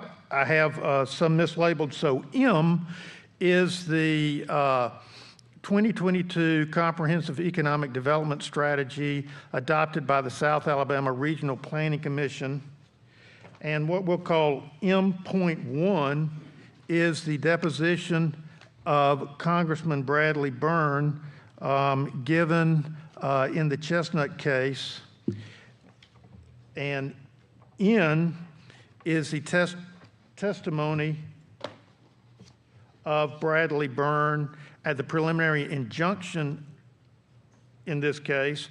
O is the deposition of former Representative Josiah Bonner in the Chestnut case, again testifying about the Mobile Bay community of interest. And then I have a few more exhibits. Exhibit P is a letter from Mr. Blacksher that I've been asked to read into the record. Exhibit T is a memorandum from the Etowah County. Are you saying P or T? T as in tango. So you skipped Q, R, and S? I guess I did. They may have been pulled. Exhibit T as in tango is from Craig Ford, Etowah County Mayors Association, Etowah County Commission Chairman, to the members of the committee about keeping their area together. Exhibit, these are out of order. R as in Romeo is a letter from the Attorney General that I've been asked to read. Exhibit S as in Sierra is some talking points from the Mobile Chamber of Commerce about the importance of the Mobile/Baldwin County community of interest. Now, I had 3 letters to read into the record. One of those was from Mr. Ross, the lead attorney for the Milliken plaintiffs, and because he was here, I gave him that letter to put into the record, which he did. I have a letter from Mr. Blacksher, the lead attorney for the Singleton plaintiffs, and I have a letter from the Attorney General, who I think can fairly be described as the lead attorney for the defendants. And I'd like to read those in the record, if I may. I'll start with the letter from Mr. Blacksher. Counsel suggests that we have no role to play in proceedings to remedy the Voting Rights Act violation affirmed by the Supreme Court because the district court deferred ruling on the Singleton plaintiff's claim that the 2021 enacted congressional plan is an unconstitutional racial gerrymander. That is incorrect. As the Alabama Attorney General keeps reminding us, trial on the merits is still pending, and it may be necessary to decide the Singleton claim in order to enter final judgment. Singleton remains consolidated with Milligan and Castor, and paragraph 5 of the district court's order entered June 20, 2023 says, quote, any set of plaintiffs, close quote, may object to the remedial plan enacted by the legislature. The question before the legislature is whether a remedial plan that splits Jefferson County and Mobile County along racial lines complies with both the Voting Rights Act and the Constitution. The district court's opinion says, quote, the legislature retains flexibility in their work, subject to the rule that a district drawn in order to satisfy Section 2 must not subordinate traditional districting principles to race substantially more than is reasonably necessary to avoid Section 2 liability. And then it cites to the Singleton v. Merrill decision affirmed by Allen v. Milligan. Next paragraph. At the hearing on June 27, I told the Reapportionment Committee that the Singleton plaintiffs support plans that do not split Jefferson County, specifically Singleton Plan Number 3 and the Campaign Legal Center, or CLC, Plan Number 1. They show that it is not necessary to draw districts along racial lines in order to provide two opportunity districts, i.e. districts in which black voters have a realistic opportunity to elect candidates of their choice. Counsel for the Milligan and Castor plaintiffs contend that the quote, CLE plan is not a viable remedy for the VRA violation because it does not provide black voters with a sufficient opportunity to elect their preferred candidates. Quote, that is incorrect. We have provided you and the Milligan and Castor plaintiffs spreadsheets showing that, based on statewide elections going back to 2012, CLC Districts 6 and 7 consistently elect candidates favored by black voters. Enclosed with this letter is a summary of those results. But legal issues aside, there are reasons why the CLC plan, which is a modification of Singleton 3, is good for all Alabama citizens. The two most important communities of interest in this state are the Black Belt and Jefferson County. CLC Plan Number 1 places all of the majority Black Belt counties, except Barber County, in one district, and it keeps Jefferson County whole. Jefferson County has developed more biracial electoral coalitions than has any other Alabama county. And this is a trend that should be celebrated and encouraged. Moreover, CLC Plan 1 preserves the Gulf Coast community of interest just as it is drawn in the 2021 plan, as well as District 4 and 5 in North Alabama. We urge the legislature to adopt a plan that keeps Jefferson County and the Black Belt whole if the plan can be supported by evidence that it performs to provide black voters a realistic opportunity to elect candidates of their choice. Regards, James U. Blacksher. And Mr. Blacksher includes a chart that reviews election results and how a zero deviation plan and CLC plan would have performed over elections ranging from the 2012 presidential election to the 2020 presidential election. I don't see how I can meaningfully read these to you, but I will point out that these are available. There are 4 copies of this set of exhibits available for you to review in the reapportionment office. And I think you also have a copy of this letter in the package that was provided. You do? Thank you, Representative. We offered that in the record already. I'm sorry? We offered it in the record already. Okay. Oh, okay. Thank you. Next and last, I have the letter that I received this morning from the Attorney General. Dear Mr. Walker, I write in response to the July 11, 2023 letter you received from the plaintiffs in Milligan v. Allen and Castor v. Allen. Their letter includes several questionable representations and others that are flat wrong. A right to ensure that the redistricting committee and legislature have a fuller picture of the facts and law as the legislature considers adopting a new congressional plan. First, Plaintiff Evan Milligan has repeatedly endorsed congressional plans for Alabama that contain a percentage of black voting age population, or BVAP, below 50% in every district.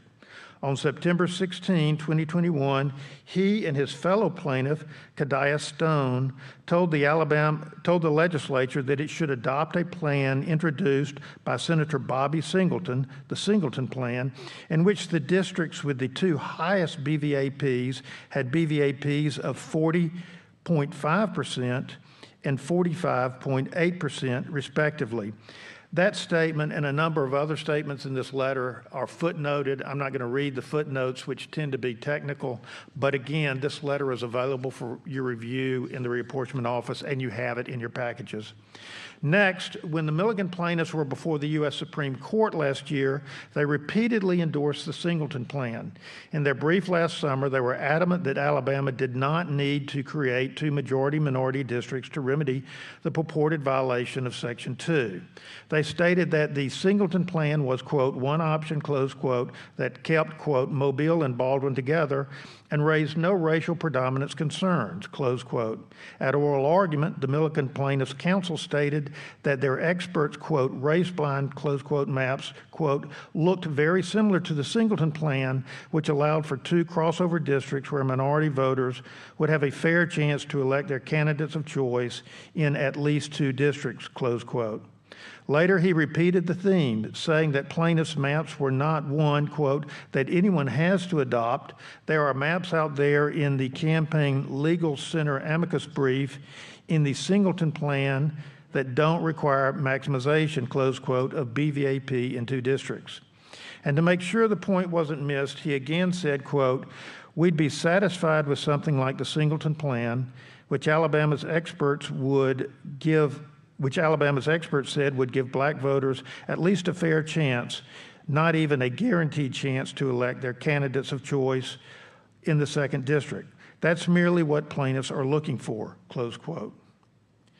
Now that they have secured an affirmance from the Supreme Court, plaintiffs are looking for much more.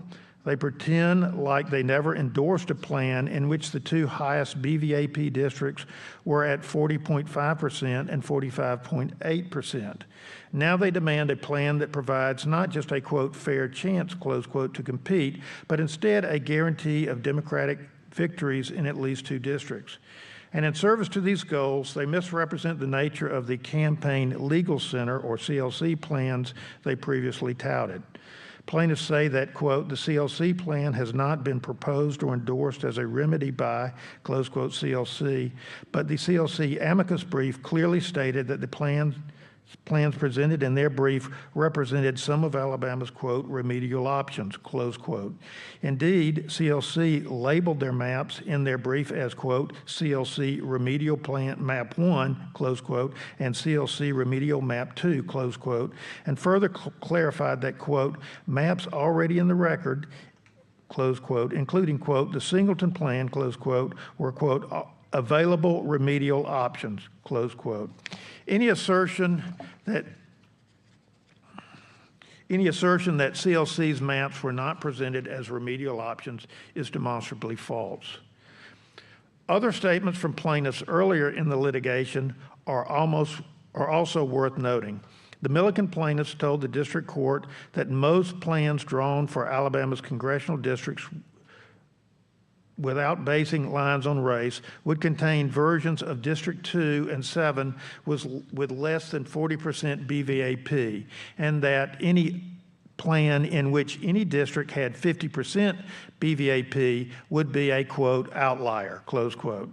They further argued that if one district had a BVAP of 50%, one would expect the district with the second highest BVAP in that map to have around 34.5% BVAP, and certainly nothing as high as 40%, 40%, period. Yet now they demand that Alabama adopt a plan with two, quote, outlier, close quote, districts. Thus, as Jim Blacksher, counsel for Senator Singleton, explained at the recent Reapportionment Committee hearing, the Milligan and Castor plaintiff plans use race in a way that likely violates the Constitution. He's right.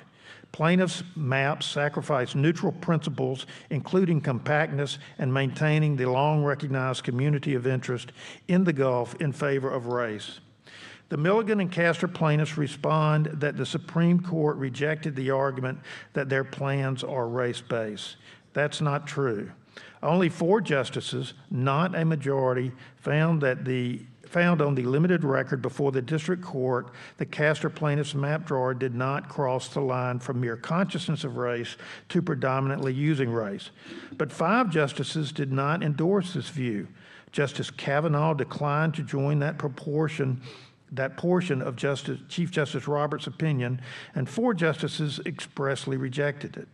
As Justice Thomas explained, quote, the plurality entirely ignored, close quote, evidence that the Milligan plaintiff's map drawer used race predominantly, quote, presumably because her own explanation of her method sounds too much like textbook racial predominance, close quote.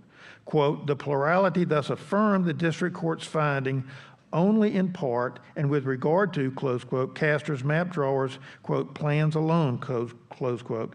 But his maps are materially, quote, indistinguishable from the Milligan maps, and it is those very design features that would require race to predominate, close quote.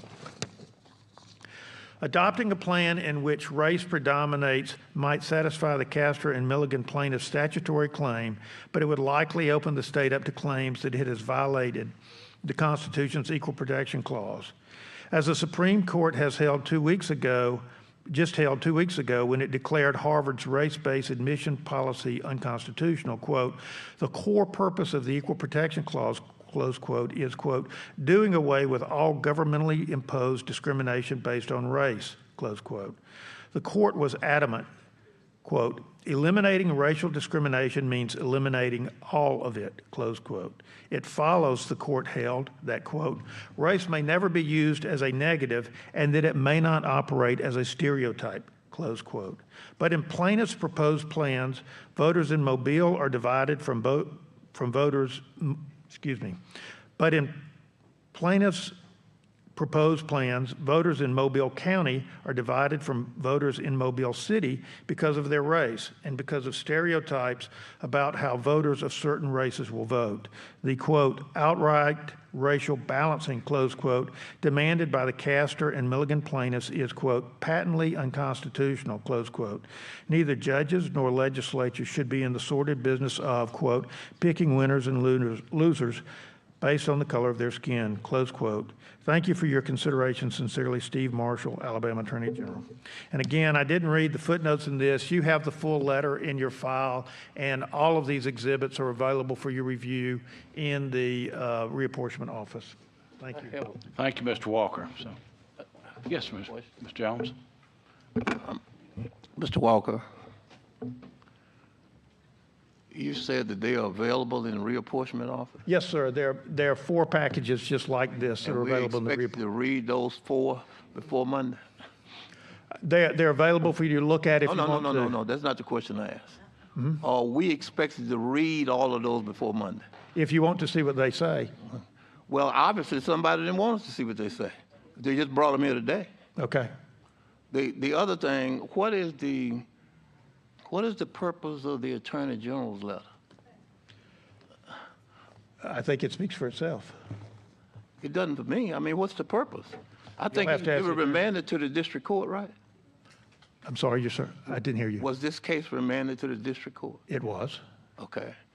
And the statement that's made in the letter that you wrote is that he recapped what happened at the Supreme Court. We know what happened at the Supreme Court. Okay. My point is, I don't understand how we are supposed to make an intelligent decision with none of the information. And to come and bring it here at this time, to think that we all can review it by the end, is not going to happen. I know that and you know that. It's not going to happen. So I'm trying to determine whether we are really trying to make a determination on fact. Are we really trying to make a determination on data, or we already made a determination? Those are the things I'm trying to determine. You know, we sent some up there before. It was flawed. So the Supreme Court say. I wasn't sitting there. It was flawed. And now, instead of taking the time to get the correct information for everybody on the committee, it seems to me that we are rushing to the end before we should get there. And I'm very concerned about that. I brought this up earlier, that the data that's needed is, I would like to see the data like the rest of the plaintiffs submitted, like the rest of the maps that was submitted, and the data with that. What other map is going to be drawn? We're not going to be able to see all that data. We're not, do we have an expert who's going to put that together? Those are the things that concern me about this process, Mr. Co-Chairs. That's what concerns me. And I think it's what was happening here today is fair. It should have been done that way. They brought us all the information they had. We can digest that. But for what we haven't seen yet, I know, and most of us here know, we're not going to get that before it comes time for us to act on it. And that's not fair at all. It's not fair to ask me to act on something I know nothing about against something that I have all the data on. That's just not fair. And I'm not directing this towards you. I was asking you a question, but I'm directing it toward the process as a whole. And that's all I need to do. Thank you, sir. Thank you, Mr. Walker. Thank you. This hearing is adjourned. Thank you.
Thank you, Mr. Walker. Thank you. This hearing is adjourned. Thank you.